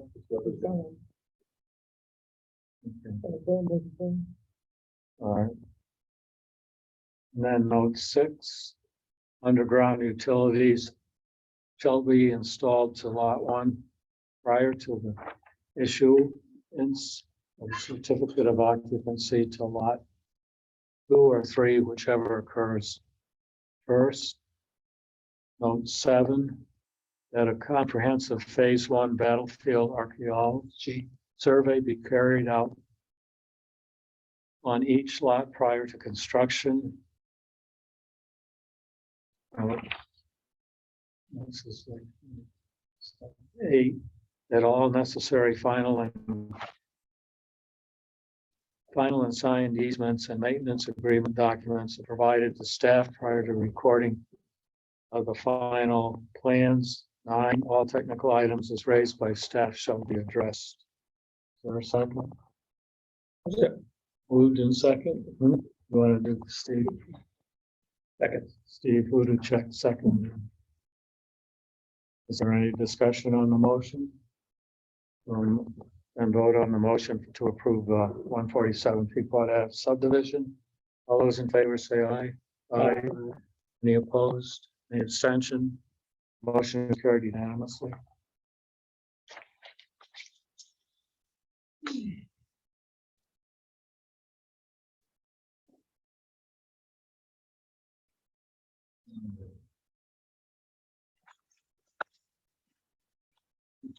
Okay, the next item is you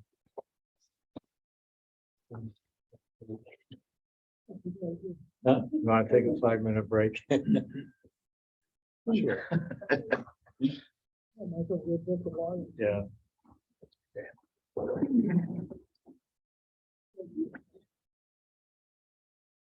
Also, how do you feel?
Resume the meeting. Okay, so the meeting has been resumed. So next item on the agenda is approval of minutes of previous meetings. Of the meeting of July 12th, 2022. I'll entertain a motion for approval. The minutes of July 12th. Is there a second? Second. Moving second, consent. Do you have any corrections? So, July 12th, yes, I had a question. I don't have the minutes in front of me, but number 3, I think it was, sorry, I tried to print, I couldn't, it was and it's just, the Crystal Lake Road. Did you vote for that? Don't you voted against it? I voted against it. And right, you did. I did. Good catch. Oh, Only because it shocked me that you voted against it. so we gotta correct. Wrong road. Huh? We gotta correct in top of page 2 and the I couldn't remember if you voted against it or if you abstained, but I remember you voted against it. that would be in section 3. You take it back. So we're saying in 3.1. Whichever one was to approve the It name of says the to road. approve the addition. Yeah, of so Hal. Hal is voting Hal no. should be, have the X in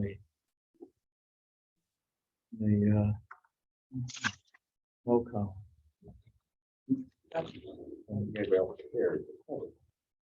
And I had one correction on page 3 at the bottom of the page in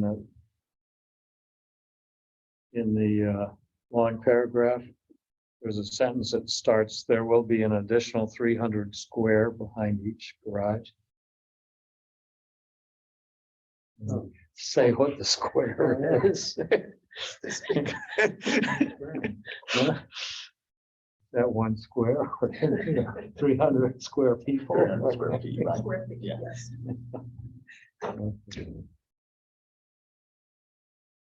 Anyone have any other corrections? We'll vote on the approval of the minutes for July 12th as modified. Corrected. All those in favor say aye. Aye. Any opposed? Any abstentions? Motion is carried unanimously. Entertain a motion to approve July 14th special meeting minutes. So moved. Your second? Second. Moved in second. Does anyone have any corrections to the July 14th minutes? I do not. So, and we'll vote for approval of the minutes of special meeting on July 14th. Minutes all as issued or prepared, I guess is a better word, as prepared. All those in favor say aye. Aye.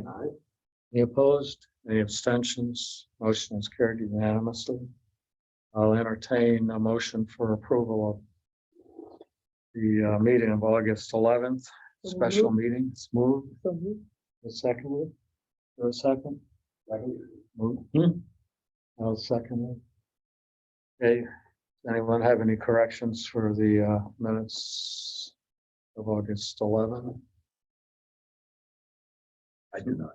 If none, then we'll vote on approval of the minutes as written for August 11th. All those in favor say aye. Aye. Any opposed? Any abstentions? Motion is carried unanimously.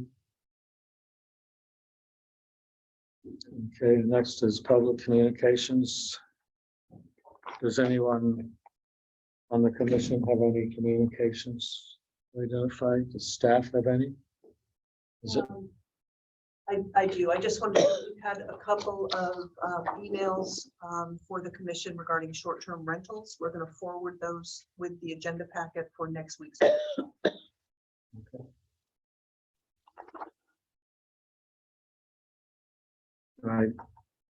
I did have that one letter that I got from the town clerk regarding Steve's appointment as a full-time member.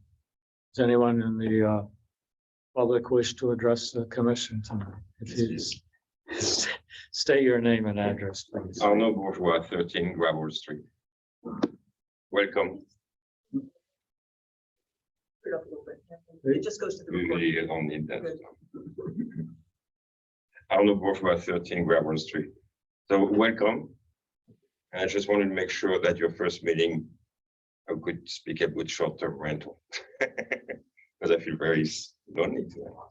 It was a good thing. I just want to take 5 minutes of your time just to, I'm the vice president of the Municipal Association. And I just wanted to give you a few pointers on this association and what we do in town, what we try to do in town. First, what we're trying to do, we're trying to group all of the short-term rentals together to be a responsible member for in the community. We're trying to have a united voice with the town council and also with planning and zoning. So we try to limit the time that as those past meetings where we have 25 people or we can send 25 people for basically says the same thing. And our goal is to also to try to approach neighbors who have issue with short-term rental and try to resolve some of the issues. We started to do this with 3 different people who had issue with short-term rental, and we were not successful on all of 3 of them, but we were successful at least helping on 1 of them. And that's our goal, is to be able to explain to the neighbors that they have ways of fixing some of the issues that they have. And we also created a code of conduct that we're going to go and that we follow. And we have a website called Municipal Association that I would suggest that you can check it out. And there's tons of information about us, what we do, who we are, etc.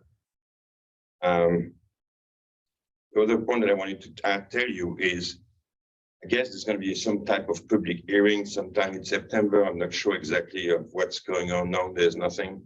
Or anyway, at some point, there's got to be something, because I know that they've been talking about it at the town council. And I'm not sure if I understood everything, but that maybe somebody from the town council was going to be part of the discussion with you guys. I'm not sure if that's going to happen or not, because it looks like it's a difficult relationship there. But I was just trying to tell you one more time that it would be nice if we could have a roundtable with you guys, with just a couple of us, and even with couple who are against STR. If we could sit down and not speak in one way, because we always do the one way. You sit there, you listen, but you're going to listen to a lot of people. And it's going to be a big subject, and it's going to be a lot of hours. And I think that we can cut down those hours if we open the communication and make it a 2-way communication instead of 1-way. It's been a 1-way from the beginning. The only time we're able to speak to somebody and have a discussion was with the firm. They picked 3 people or 4 people per group, and they basically listened to us. There was not really, it was a phone conversation. It was not sitting down, be able to look at somebody and talk about it. So I really wish that we could do something like this. And just want you guys to be aware that we're open to do that. And I would say the same thing at the town council and the next town council, but I can do both at the same time. And basically, yeah, that's it. That was my point. So I just want to thank you again for your time, and you have a nice evening. Thank you.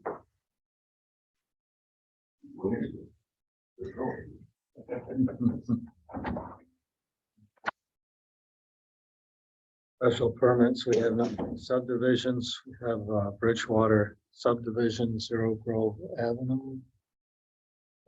Bridgeview, actually. Good view, I'm Yeah, sorry. it's okay. So a copy of the subdivision plan was put in your packet. If you want, I can also roll it out. This is on Grove Avenue on the west side of town, 4-lot subdivision. Public improvement bond of $15,000 was posted when the first lots were sold. Sidewalk, aprons, monumentation have all been done. And the owner has asked for a reduction in that bond. He initially asked for a reduction down to asking the town to just keep 1,500. Public Works recommended that the town keep 3,000. that will cover street trees, as well as a 1-year maintenance for the sidewalk and the aprons. So that's the recommendation of Public Works, is to reduce the bond by, and release $12,000.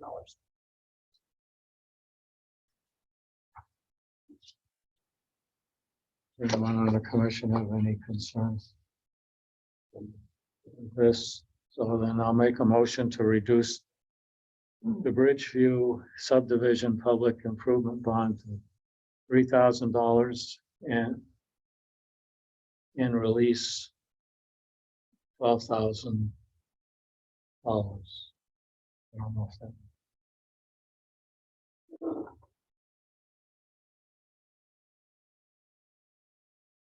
Release the It was $12,000. a $15,000 bond. It what was, that's yeah, so correct. that's It was correct. 15. Yeah, the math is Yeah. right. No, the math. Just almost sounds like that. Is there a second to the motion? Second. Moved and seconded. By Michael Kane. Okay, so there's no discussion. This is just trees and to ensure that the sidewalk stays where it is for a year. And There's the driveway aprons, that's right. The Right. trees are the only remaining public improvement. It's, given the weather, when he asked for the bond, it was a bad time to plant trees. The aprons are complete. They are. Yeah, okay, so I'm fine. Yeah, and then there's somebody, right? Yeah. All those in favor of releasing $12,000 of the bond. Vote on that. All those in favor, say aye. Aye. Any opposed? Any abstentions? Motion is carried unanimously.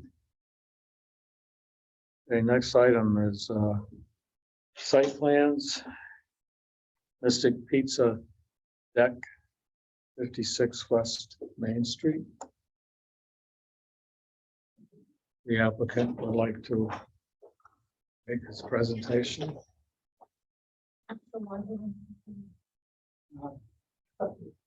I think it's We just gotta,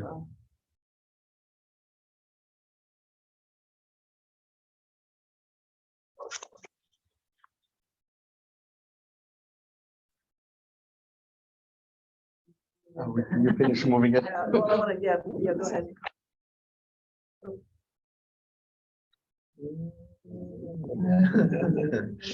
There you go. delaying. Good evening. My name is Stefan Bishopoulos.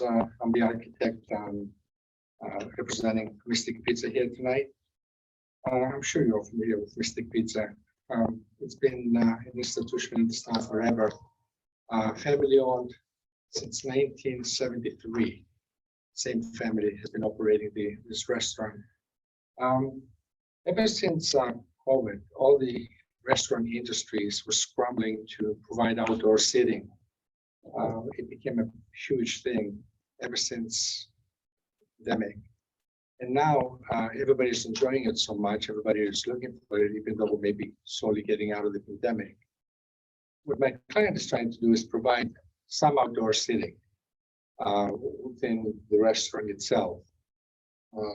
The building is basically built right on the property lines on West Main Street and on Bank Street.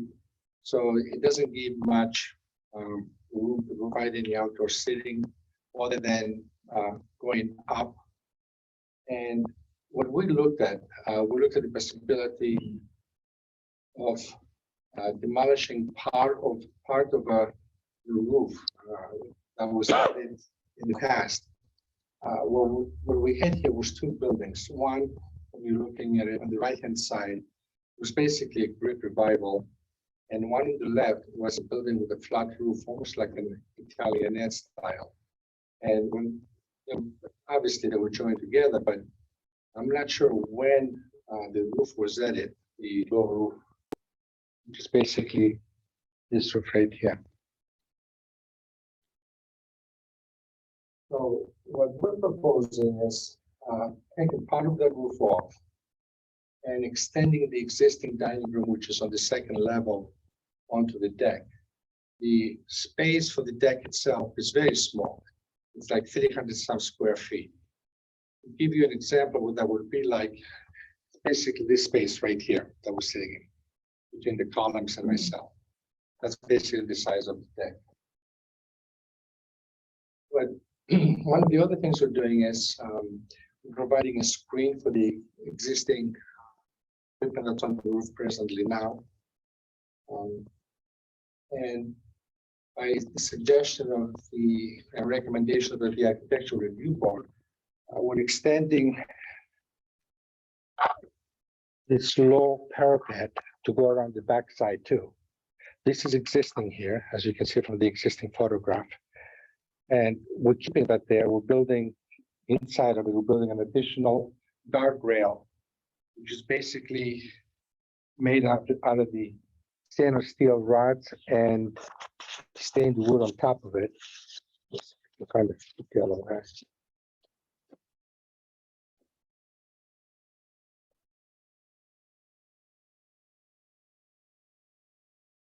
I don't know if you can see it at this point right here. And this now. Larger photograph.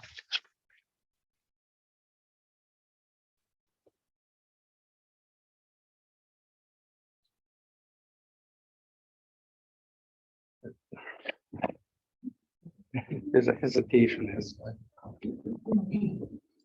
And it's a very small project per se. We're working within the existing perimeter of the existing building. The other thing we're proposing is changing the windows.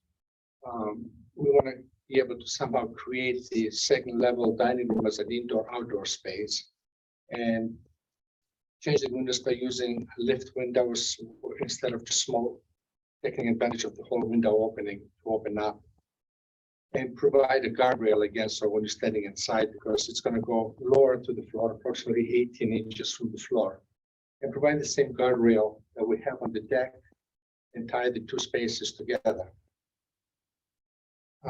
During the review process with the Architectural Review Board staff, one of the things that kept coming up was the issue with the noise. I just want to assure you that this is a family restaurant. There's not going to be any dancing or any partying or that kind of stuff. And as far as the deck itself is concerned, due to its size, we're talking about 25 seats. We're talking about 3 4-seaters and 3 2-seaters for tables there. So it doesn't lend itself to big groups of people being able to congregate and have a, let's say, loud party. Even though that's the case, our client understands that, and they agreed to provide hours to limit the noise from 7 to 10 o'clock. They did write an affidavit, if you want to call it, and signed it. What the staff now put on the exhibit. You can read it. So they're very conscientious about addressing those issues. As far as parking, we do have a shared, a validated parking program with Mystic Art Association. That's been, since 2000, I believe they started it, and they have a long-term lease with them. Besides that, we also have some on-site parking and some parking across the street. The property across the street is owned by the same family.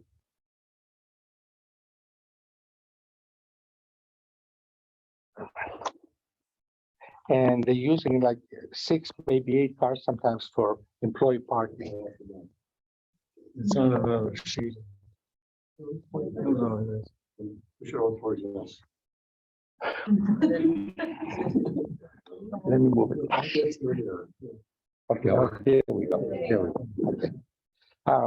The front part obviously being West Main. This is Bank Street. On the side there, this property is owned by the family, and they're using this space here, the gravel parking area for their employees' parking spaces.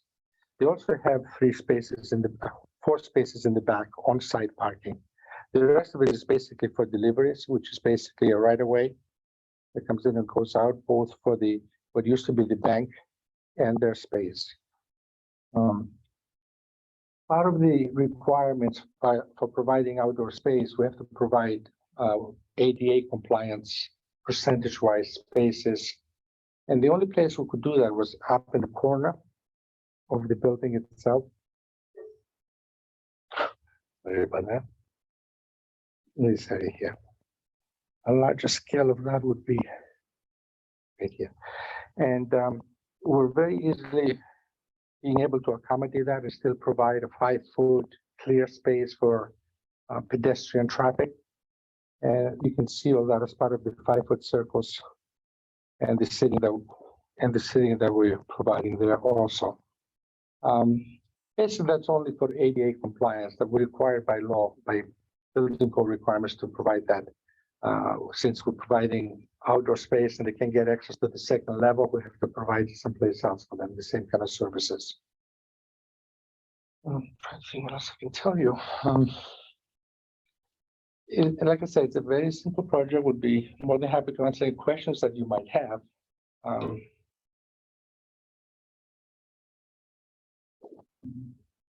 Yes. Anything to? Yeah, again, just a couple things to add. Thank you, Stefan. That they did receive a certificate of appropriateness from the Historic Commission. And returned it in a couple times, and that was for the upstairs deck and the windows. The seating on the sidewalk isn't eligible. And then also we had some conversations with the fire department. They did approve this plan. They looked at the seating charts and measured it. Safe. Consistent. We'll open up to commissioners for any questions. But it's going to get asked. I noticed for the interior arrangement is that by going to deck and the access to the deck, it means you get rid of some table space on the inside. So what's the total add of seating? We had a sitting chart on the side plan, and it so you can see it.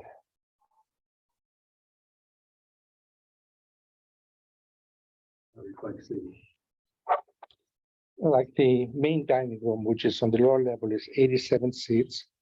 The upper dining room, the existing, is 72, and the new deck is 25.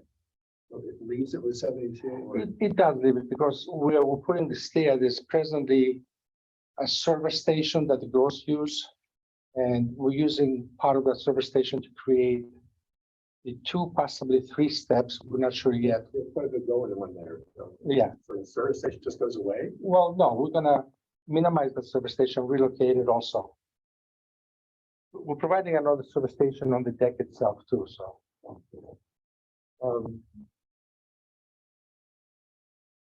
The deck for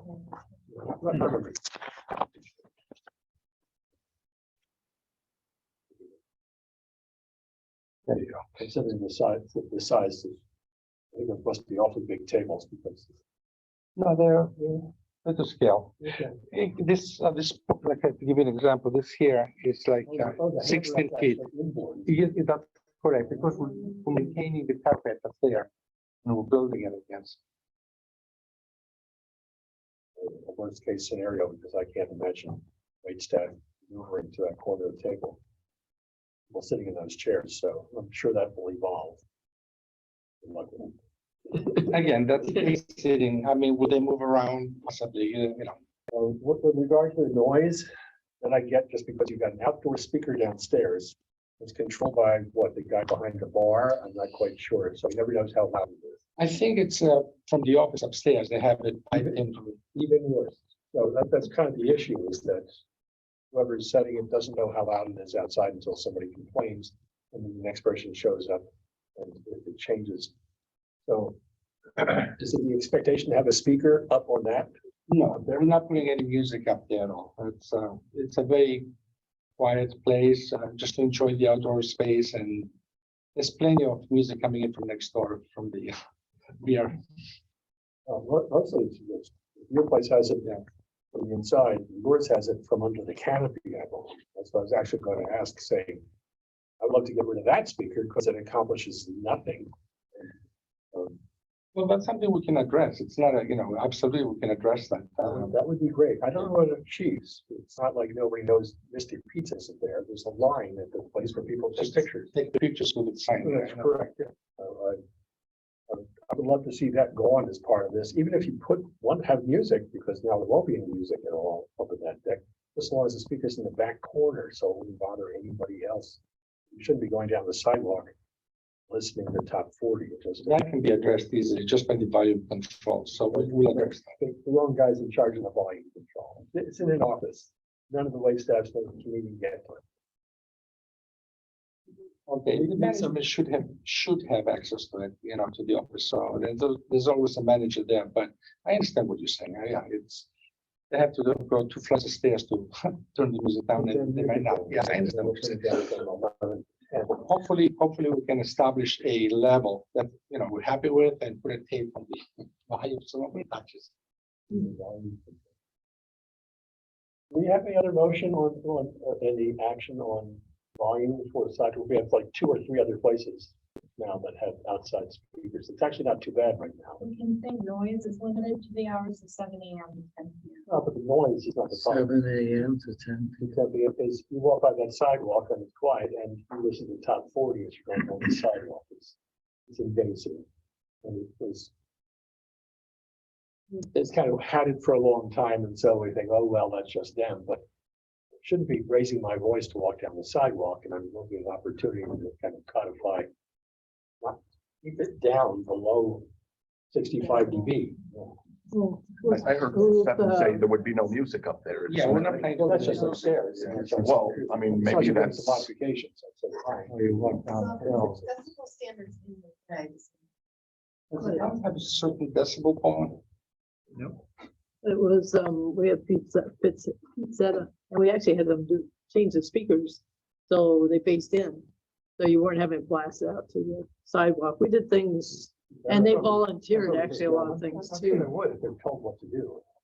No, well, they actually figured As soon it as out. somebody, the wrong person has control of the volume. Well, sometimes the way what kind of speaker it is, how it's set up, what the direction of the noise is too. I think they did a much better job, because I used to be a lot of complaints on that. The decibel standard in the regs for the daytime, 7 to 10, is 70 decibels dBA. And that's loud. That's raise your voice to speak. But it's close to the ambient noise when a truck goes by. So ordinarily, I'd say that's kind of okay, but. Truck doesn't ever go by though. It just sits there parked in front of your. But it's taking ownership of the sidewalk, and I have an issue with that. Other than pedestrian traffic, the only good thing about this is what I can say is that all the surrounding properties are either commercial properties or there's no really residential properties within 50 feet. So except for the pedestrian traffic, and I understand. I get where you're going from one noise source to the other. It seems very lively and it's utterly unnecessary in that location. I've raised my objection, but I don't think I have a means to deal with it here. Well, I mean, my family used to own a restaurant for years in Norwich, and I can tell you that you start making those changes once you see your customers are getting upset with the loud noises and all that stuff. So I'm sure, once they see that their customers don't like the loud noise, they'll turn it down also. Tourists will never comment on it. They won't comment on it. They just don't mind. It's the locals that mind. That's all I have. I think otherwise I'm amused to see how continually this place manages to keep growing. It's true. I mean, Since the original dining room was exactly underneath what that patio. I had to crawl into that space to see what the structural conditions are, and you can literally see the old siding on the existing building. You can see how it evolved through the years. I wish it stayed as a Greek revival, though. It was gorgeous. They switched all the stuff around. Yes. I remember the London. Yeah, get a pizza and do your clothes at the same time. It's wonderful.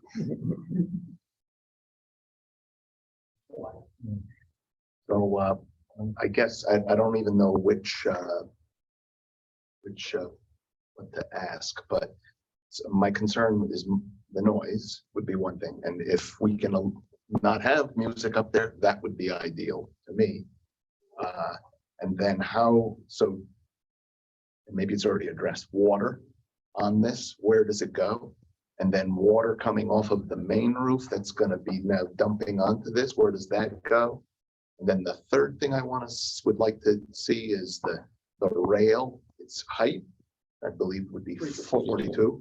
And then is it got a flat surface? Is it people gonna be putting drinks on it and then they're. It has a wood that's approximately 2 inches, but it is sloped just to prevent that.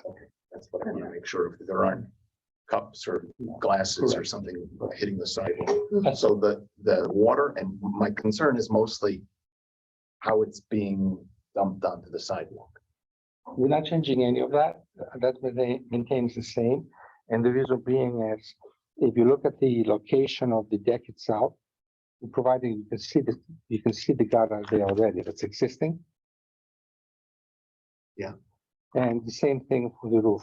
This whole roof dumps into that. So all the amount of water is going to go back in the same gutter It's location. gonna be, because right now that roof comes down and it's all going on Bank Street, right? Right.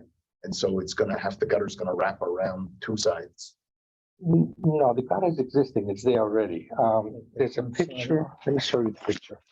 The thing on the front side of the building. I don't know, I mean, it's gonna be a flat roof underneath it? Is that, Yes, a flat roof, but still. it's gonna have a pitch and it's all gonna run to The the same Bank Street? location, Okay, and it's gonna be picked up by that gutter? but the gutter.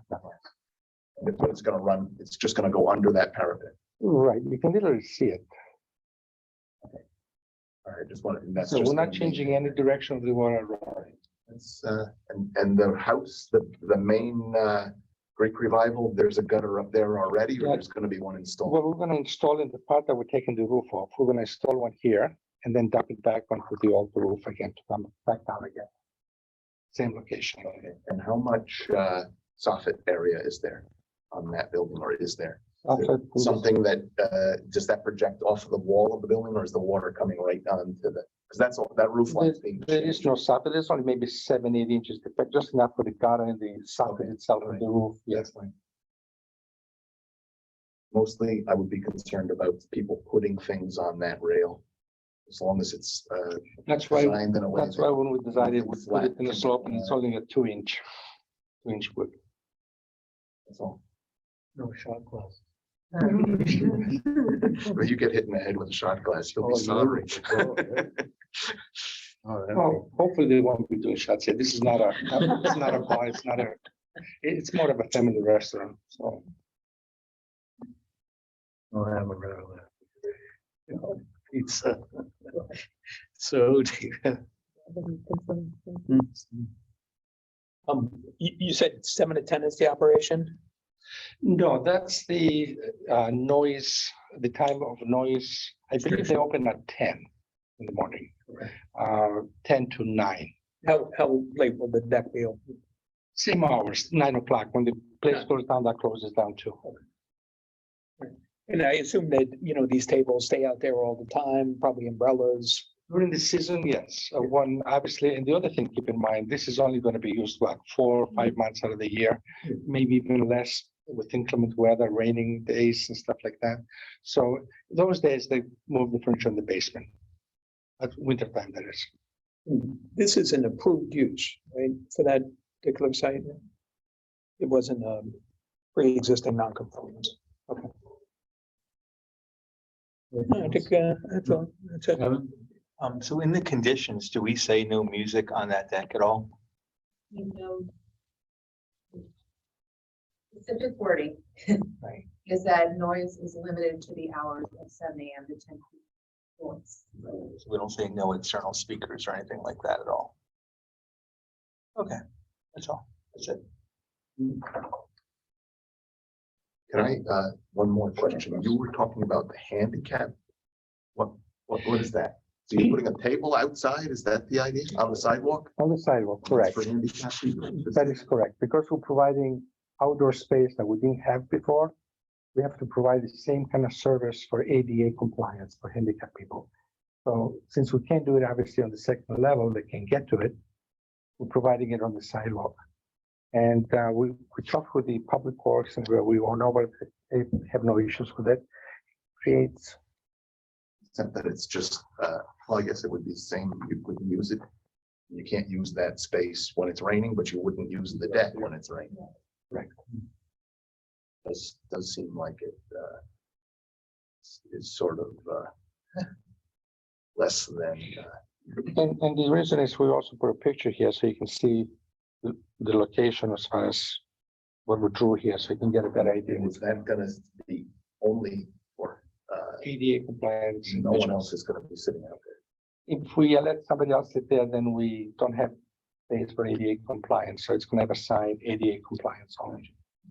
If they want outdoor space, they gotta wait their turn to sit on top. You can actually only have 2 chairs. Well, One's gonna be a wheelchair. correct, yes, that could be the case, sure. It's shown, yeah, or you by yourself. Less than ideal, but what do you do? And unfortunately, we have to provide something for them. Oh, no, I'm not, that's not, I just think it's a less than an ideal place to sit outdoors if you're going to be sitting outdoors, because you're not gonna get an umbrella. We should have more land to do it in, but the building is provided on the property lines. Yeah. So, And so that's a bump out into the road? No, that's existing, that's the existing sidewalk. This is the existing sidewalk that does this. And we're able to provide the 5-foot radius for this sidewalk to come in through here. And this is like an 8-foot basically radius to continue. That's an existing light. And, it gives plenty of space. It That doesn't, was one of those bump outs for Right. on the streetscape.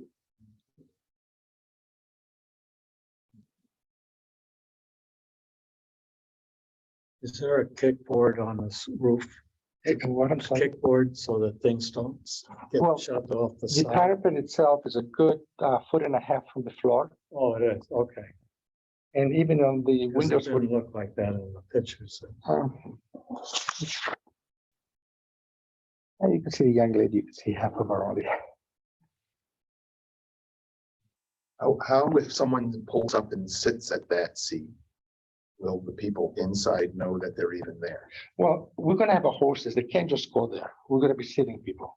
I'm talking about the handicap space. Oh, the That's my handicap concern. space? I mean, you come in, you sit down, you're sitting there waiting and no one sees you because that's not on that. That's a good point. We're gonna have to train the Like a staff on that. doorbell or something that could be installed out there. I don't know what. That'd go up all the time. Huh? Well, I don't know Yeah. what. It just seems like the kind of thing that you could be, or especially if there are That's a 2 good people point, with, That's a good point. Did you Maybe go, you dial the phone number or something Well, that says here, a little yeah. sign. did you go station? Yeah. And there's always 2, possibly 3 staff members on the to-go station. It's right no, beside the window. I get my. So they should be able to see somebody there with a I just wheelchair. want it, maybe if the phone, maybe, as you suggested, maybe a phone number there would be a adequate way, a buzzer, yeah, something that would, so that someone could get attention without having to, especially if there's 2 people, or if someone just is alone and they're sitting there and they can't get in. Well, it's gonna take a lot of training for the staff. This is new for them too, and that would be one of those things for them to keep an eye. When they're doing the to-go, they can look out of the window basically and see if somebody is there with a wheelchair. It's gonna take, no question about some coordinating. And then let's face it, if a customer doesn't get any service, they'll get up and leave. No, but It happens with regular sitting, never handicap sitting. Lately, it's horrible with staff, I'll tell you, like from experience, I can tell you. It's horrible. I do have one question about the windows on the other building. So there's a person standing there and it appears to be wide open. Is that? Well, screen? that was just, this is a rendering, keep in mind, it was what we're trying to present is the fact that we want to create an indoor-outdoor space, kind of like, if you look at the elevations, the windows are smaller than what we're showing on the drawing. And that's because the existing structure inside, that was, it was an endoskeleton, metal, steel beams and steel columns that was built, I want to say 12 years ago. They limit the size of windows we can put. So until we do some selective demolition, we're not going to know exactly the size windows. We have to order them. That's going to take a lead time. That's another reason we're trying to get this now so they can build it in winter. But they're going to be, I would say, 6 to 9 inches larger than the existing windows all around, wider and taller. It appeared by that rendering that they go right to the floor. That is correct. That's what we read, that you're absolutely right. And it's a rendering, but we're trying to express the idea of indoor, outdoor space. And the artist got carried away a little bit, made it a little lower. Didn't look too safe. Well, it had the guardrail. It had the Guardrail on the inside. Yeah. Get a little 7-year-old running full tilt on that thing and then. And how large is that guardrail? Again, 42 inches by code has to be 42 inches. But is there stainless steel wire? Correct. Again, stainless steel wire, even in those windows from the inside, because we're trying to tie in the. Well, you don't want a little kid, Joe. Go right through it. We want their size to keep a kid's head out. They have to be 4.5 inches. Can't be more than 5 inches separation. There's cables running Yes. continuously. Correct, yes. You do on a deck. Okay, this wasn't sure. That doesn't You look. may be able to see it in the rendering, but. Barely. That's stainless steel wire. Yes. Yeah.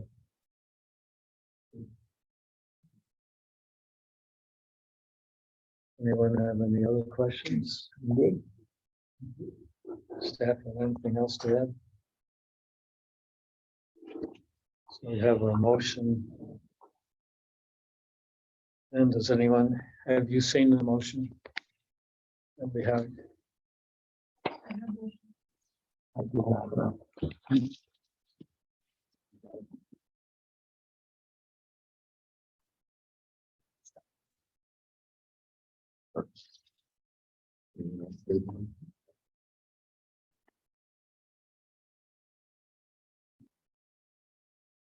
Do you have any concerns with it?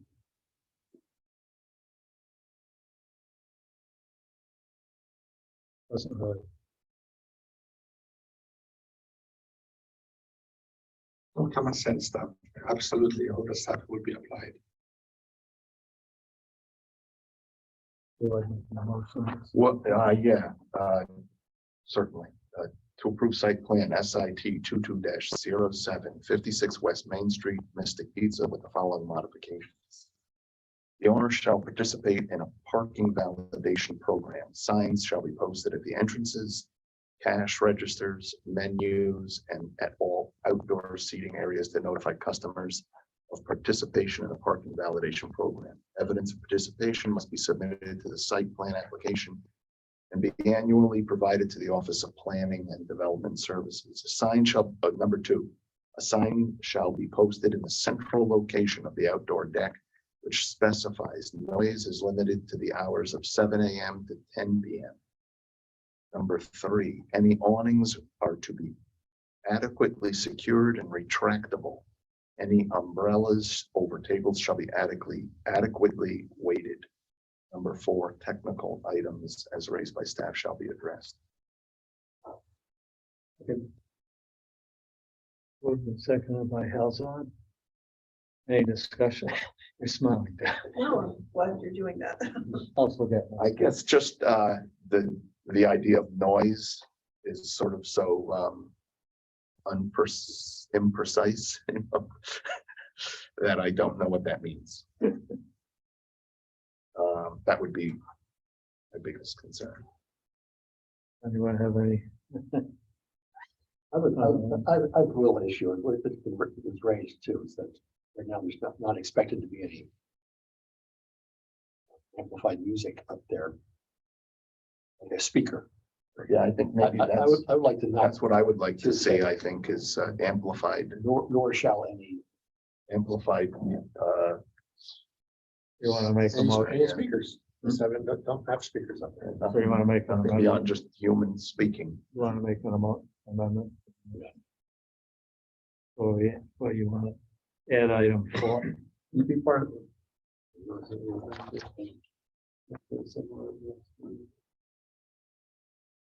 sign. So put in an, insert a new paragraph New paragraph. or Well, it's a noise thing, so I think it should be paragraph 3. Amplified, you want it, I don't know what you just said, the words, I don't. No amplified music of any kind would be included on the deck. If not, do I come back, they can. Or amplified noise. I can't say noise, It's all because it's noise, not right? Any music you want to say. I was gonna say, maybe just the idea of having speakers out there. Is just gonna have those speakers, not shown right now. Right, there's no speaker shown. No, there's a roof there now, yes. Right. You know what I mean on your plans right now. No, absolutely not. But keep in mind, you have the decimal. Sure, it doesn't- point. I think we have to meet that. Somebody can go to Home Depot and add something. We want to make sure it's on here saying, shall be those speakers. On the deck. As long as we all know what a speaker, or whatever. that, you know. Not a guy behind a podium. Is there another problem? Because you don't want, somebody might interpret it as a person that's making a speech. Music speakers. I think just Or amplified music. amplified sounds, amplified sounds. Yeah, there you go. That's it. Sounds. Amplified sounds, yeah. But non-amplified are okay, Sorry? non-amplified are okay. Well, just guys speaking, I think, or if someone's up there with an acoustic guitar, that would probably be acceptable. You're not gonna get that loud, right? Orchestra is not amplified, but. Yeah. You could have Unless- like unless live they- Soul music. trumpeter. I mean, I don't think that in this space, given its size, you're gonna see a band up there, So They. I don't think. That would take the business. So you can just say no amplified. music. I think no amplified sounds. No amplified. Is that reasonable? So absolutely. So you made a motion, is there a second to Hell's motion? I'll second. Moved and second.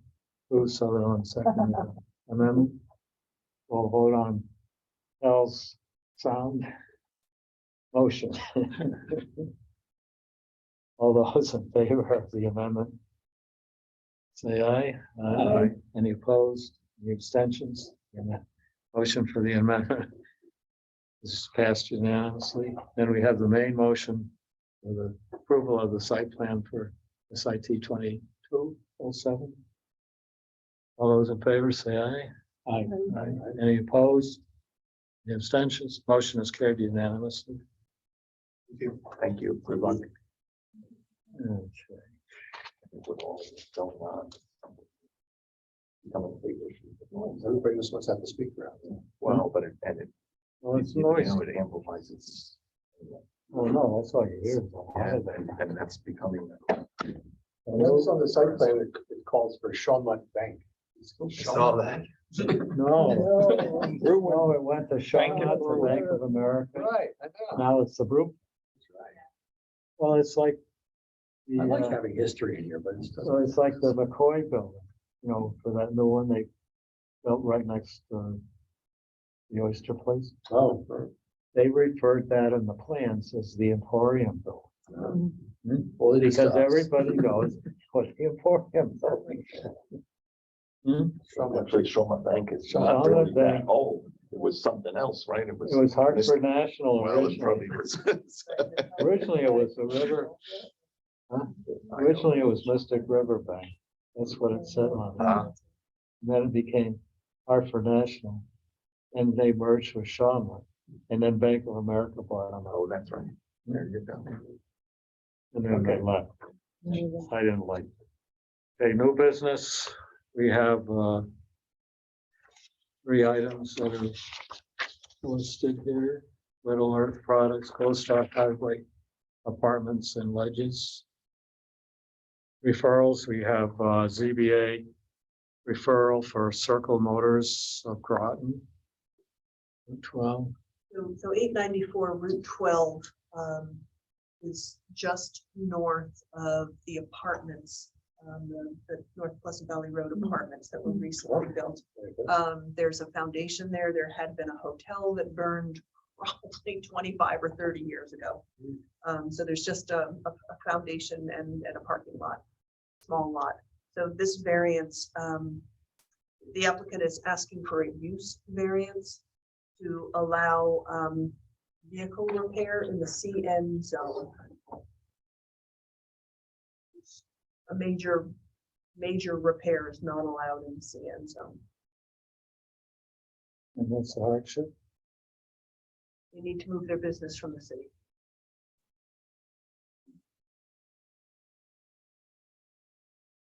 Is this normal for the ZBA to approve use? It's unusual to have an application for a use variance.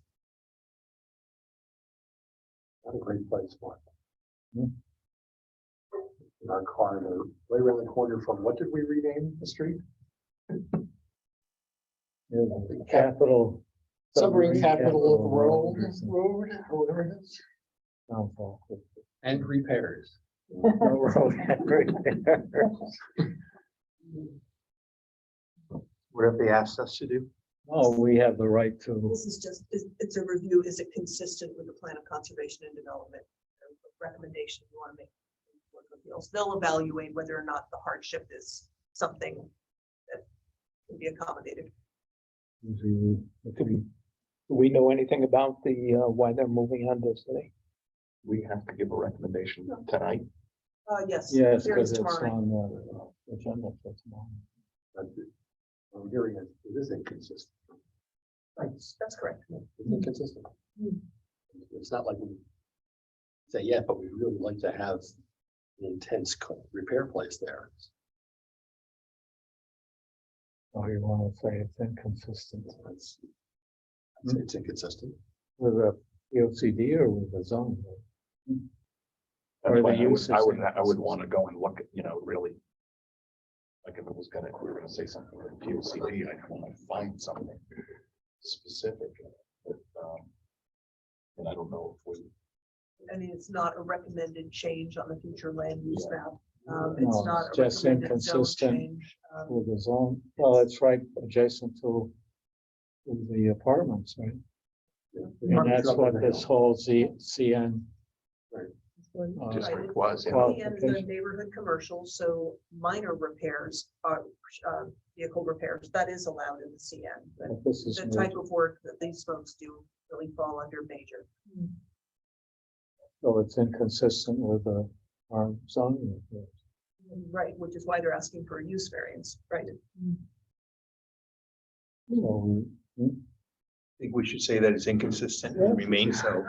Right, absolutely. sometimes it's just, what it is what it is. Yeah. There's a good The reason. burden of proof is for them to show why they have a hardship, and I think they're gonna have. a But tough time doing it. if we don't agree with it, don't they have to have a higher? They don't have to have a higher voting? Okay. I don't know. It's not just, So we want to give them a negative That's what it's sounding like, to Yeah, me, that that's you are recommending and not in recommending. favor of it. because Or it's not in inconsistent favor. with the plan of conservation and development. No reason. In current zone. And we have no reason to change it for this. Okay, then we have CGS 824 referral for property acquisition and release of conservation easement. This is the Wolfbrook property. The town was awarded a grant from DEEP, and there are a number of other open space groups that are contributing towards the purchase of this property. You had reviewed the acquisition when we were applying for the grant and were in favor of the application.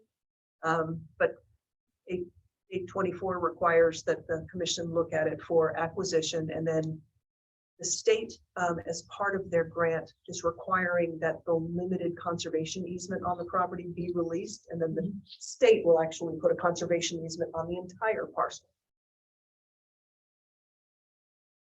Makes sense. Right, was this part of the thing that's going to get conjoined with Pequot Wolf? I understood Pequot, it does back up. Well, it doesn't back up. Oh, it's the one across the That street. is the one. This was Yeah. the. No, it was Ron, I remember. Ron, Debbie, Ron- yeah, Ron, application, remember, 14 years. North of the Mystic Way subdivision. Right. There is a road connected. This is where they had the road that they wanted to close off for the amphibians. salamanders, yeah. Salamanders are gonna get squished. Yeah. Breeding. Yeah, they had to close the road. Hmm. Spring. Oh, good. You spent a lot of time on that. So our position is on this. I think that's good, right? We're gonna, this is like the prisoner swap. We're giving up one and getting a better. Right. Oh, Conservation easement that's only along Eccleston Brook and its wetlands, and in return, we get This a would conservation return easement. the whole, Yeah. the whole. How many acres is that? 161. Wow. Nice. It's a good And that's size. critical, It is. wetlands and everything else. Yeah. You need a motion? You have a motion? We have a draft motion for this.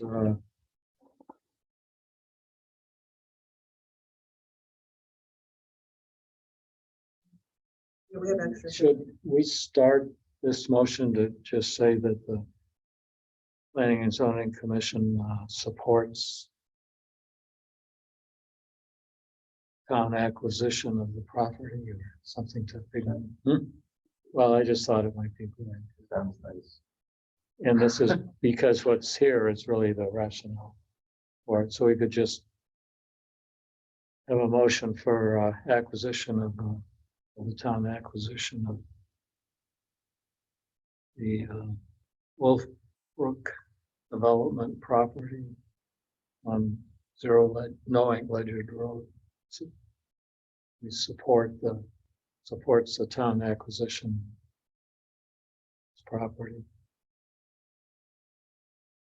And then the rationale, the Planning and Zoning Commission finds that the acquisition of the Wolfbrook LLC property, 0 Knowing Ledger Road, including the release of the conservation easement over a portion of the property, is consistent with the recommendations of the Plan of Conservation and Development, including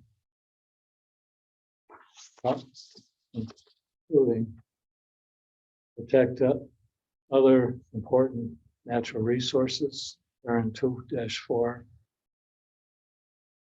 and continue to develop and maintain green belts, paragraph 2-11, and continue to build a trail system, paragraph 2-12, and protect historic and cultural resources. I guess really these are sections, not paragraphs. Those are actual recommendations, that's right.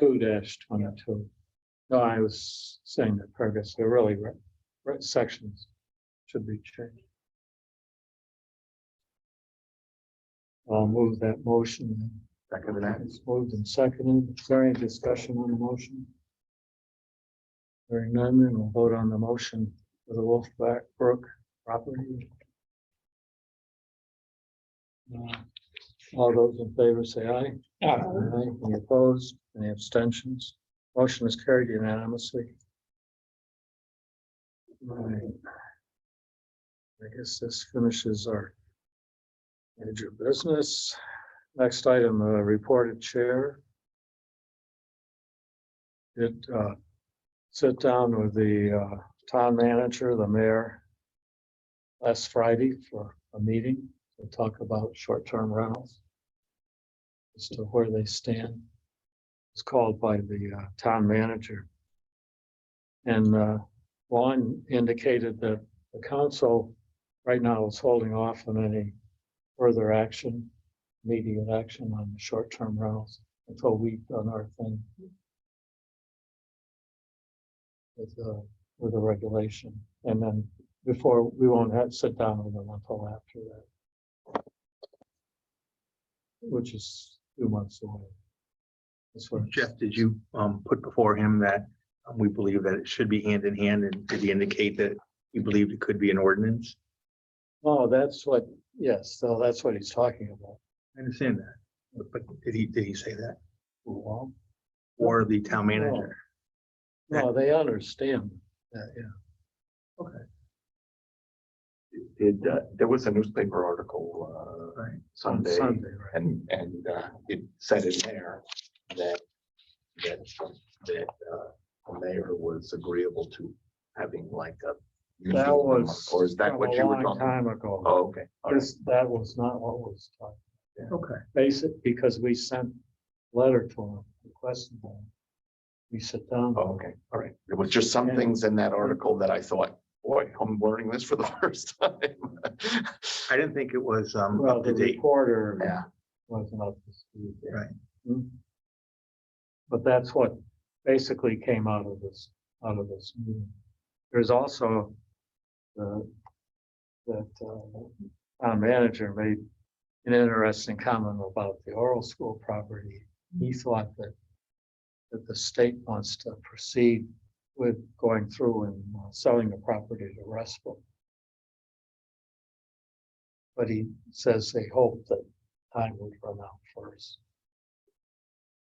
But that's not a definite. I think there was a November 13th. There's a November deadline. But Restful, he said Restful's been going off trying to meet all their obligations. Wrestlers, but they've been denied approval for allowing wrestlers to simply have someone else buy it for them. Yes, no, that's true. That they have this other. The state needs somebody to buy it for $1. The rest for May, 40 acres for $1. the fear would be the rest of will close on it, then sell it. But he couldn't sell it, according to what the manager was saying, until the brownfield is cleaned up. And Restler has put in, I guess, an application for funding. I don't know whether that funds everything or just part of the cost. Expensive. Hmm? That stuff is expensive. No, it is. Well, it makes a big difference on what cost of it. Oh, yeah. Most of the dump there is. Oh, at least you're cleaning it up. I thought it was an interesting meeting. Didn't really accomplish anything per se. But it seems like we're in alignment, at least from a Yeah. timing standpoint, that they're allowing us the time to make that decision. Right. Did he question you on when he felt that we would be at that point for SCRs? Well, the town manager was the one that wanted to know that. I said, I don't think we'll be there until after the first of the year, around the first of the year at the earliest. I don't think we can do any better than that. It may take a lot longer. But I think I'm not sure why you really called the meeting, whether you just wanted to make sure we were talking to each other. That type of collaboration in my mind is fine, right? So. But we did talk about sort of that during the committee meeting about the chairpersons. Any mention of data centers? No. Okay. No, it was just to talk about short-term rental issue. I don't know whether, what caused or initiated reason for the meeting. Okay, that's all I had. Report of commission. Does anyone have on the commission? I got something. I got to attend 2 meetings on the property reuse committee. And I kind of dropped in on, but they allowed me to be, it was a working group, which was tremendous. And what they're doing is trying to come up with a procedure for evaluating and then offering for sale town-owned property. But, apparently they actually never had one. They kind of threw one together. And this committee, who's actually 3 counselors, David McBride, Worship Orlon, and Scott Westervelt, are committee, and the rest of us are just hangers on. And we're putting together this document. Well, I was with the working committee and started on the working, and I actually got to do quite a bit of modification to it. And then there was another hearing on it, which is not very well attended at all. I don't think people really pick up on the importance of it. But, when it's complete, which is coming soon, then each of the commissions will get to see it. So far, it was just us. Conservation Committee got to comment on it last meeting. Economic Development. Probably that's not necessarily the order that things went in. So they made it clear that the purpose of doing it isn't just to make money anyway. We could seem to have our Bible as at the top of the list of what to check first, and then you sort of work down as to whatever else is. We're kind of kept coming back to, interestingly enough, what our master plan is. Mike was there for that too, what the master plan is, which we don't have a master. The town doesn't have a master plan. We've got zoning plan. master plan would indicate where we want a new school to go, or where we want certain buildings to go, and that's not what we have. It's possible that they might want to come up with that in the future. One thing it is coming up with is this other body that has representatives from each of the commissions and committees that would be part of the evaluators. If they want to do something, they'll first go to this set of evaluators, and the RFP would go out. The responses would go to the set of evaluators, but that would be a cross-cultural committee, Super body. a super body, which I really loved, and I actually The suggested more that- people you can get weighing in on things, I Right. think the But better it you're. still wouldn't be the whole thing, because it would be a representative from each, just to weigh in on it. It would also mean there would be this existence of the super body. Suggesting that, let's not name it the property reuse super body, just have it, so that we can use it for any number of things. Short of a master plan, which we don't have, a super body could be could be a good representation of that master plan based on the content and collaboration among all those bodies. The input for what everybody Yeah. wants. We can't call it a super body. Gotta get a better name than that. I think I kind of like it. Huh? I kinda like it. We'll get our name in the paper. It wasn't a super body. That's all. Anyone else? Sorry. Go ahead. I also attended the second meeting with, that Hal was at in that as well. And then I just wanted to just ask, because I think when I was reading over the agenda for the RTM, and they were talking about more apartments that are coming online and where we are with my bicycle regulations or storage or something, because it's really, I think, necessary. And I want to be able to support these things, but gonna be, I'd like to just, maybe we could hire Bruce for a week. We are in the process of drafting it, but absent that, every apartment complex that comes in here, we tell them, here's what, there are certain members who are really interested in this type of thing. So I think you will see that on. Okay, hopefully people get the message. Okay, that's it. And then there's one other thing that for the next special meeting that we're having, what is that gonna be focused on? Well, again, it'll be all three on the agenda. So, that's fine, Yep. but the short-term rental questions that we Right. asked for, those are coming still, because, They're coming tomorrow. okay, all right, that's fine, because I was just, when I was looking over the minutes Yep. for August 11th, I saw that in our minutes. They're called minutes, yeah. And that was one of the things that. Because there does seem to be a focus per these special meetings, right? One of the three. It seems to just happen that way, Okay. yes. Yeah, I think whichever one is first, we Yeah, tend to talk exactly. too Takes up much. the most time. and go So on and on. you'll see the agenda packet, okay, but in that packet, one of the attachments is going to be the questions. All right, great. That's perfect. Good, thank you. Anybody else have anything? I listened to the future of retail business in Groton. And I was thinking I'd be able to ask questions, but I couldn't on that Zoom one, but I thought it was an interesting presentation. But quite honestly, I didn't understand a lot of them. Excuse me.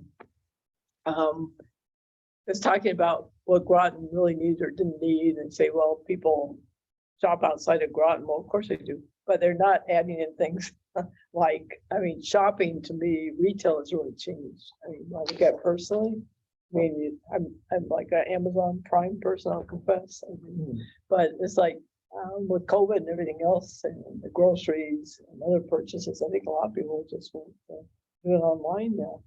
And I know that's really factored in if you take, okay, this person lives in Groton and apparently they can tell from credit card purchases and everything, where you're buying things and really a lot of data on people. That was one of the most frightening parts of this business. Data brokers. Yeah, it was unbelievable what they know. do. It is, Yeah. it is.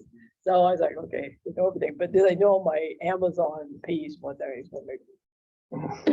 But anyway, so it was sort of interesting, but one of his recommendations was Groton should have a chicken fillet, and if nothing else, I learned how to pronounce it. It was- Trader Joe's, Whole Foods. Well, no, Actually, it was like a disappointing thing about it. What the absolute target of this consultant is finding commercial Yeah. businesses to come in.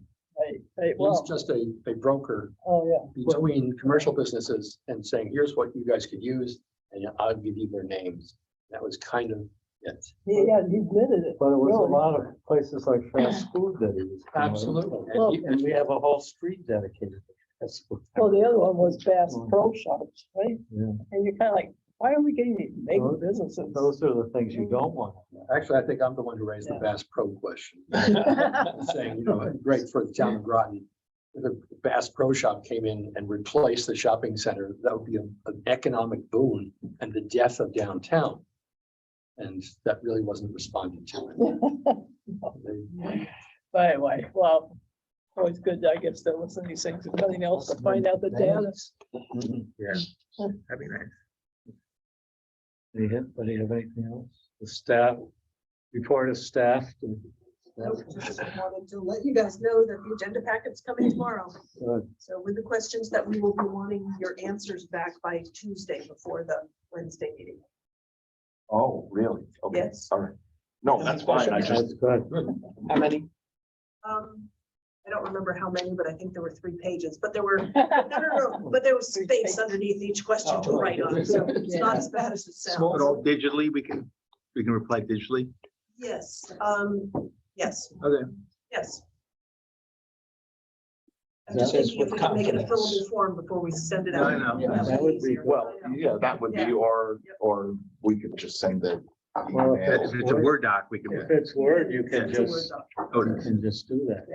so it's not a fill-in form doc, Doesn't but you have to go to the cloud for that. There's not a lot of data centers with data gravity nearby, so let's just go Word doc. If it's Word, you can And edit it. it's Word. How do you know that? There's no edge data centers. Yeah, because that will help, that will get us a lot further. Yeah. And discuss everything. Okay, and we have the application update and the ASP report attached. Next special meeting is Wednesday. Next Wednesday. Next Wednesday, the 21st. It's the day of the parking meeting. Mystic Parking, isn't that? I think it's in the You morning. could be right. I just click accept. And that's a in-present meeting. In our next regular Yes, I'm meeting, not is sure which room September it's going to be in, 27th. right? They're almost done upgrading the visual, audio visual stuff in room 1. So if it's done, we'll be over there. If not, we'll be here, but it's hybrid. So anybody can attend hybrid. But our consultants are in person. No, they're not gonna be in person. No, They'll be hybrid. I'm not in person, but I'm attending. Very clearly. Yeah, thank you. Okay, Motion to adjourn. no one has anything else? You want a motion? Who's No. gonna- Motion to adjourn. Somebody gonna second it? I'll second. Brett, seconded by Sue. Yeah. So, I'm guessing the vote is unanimous here? Yeah. Okay. Yes. Yeah, yeah. Very good.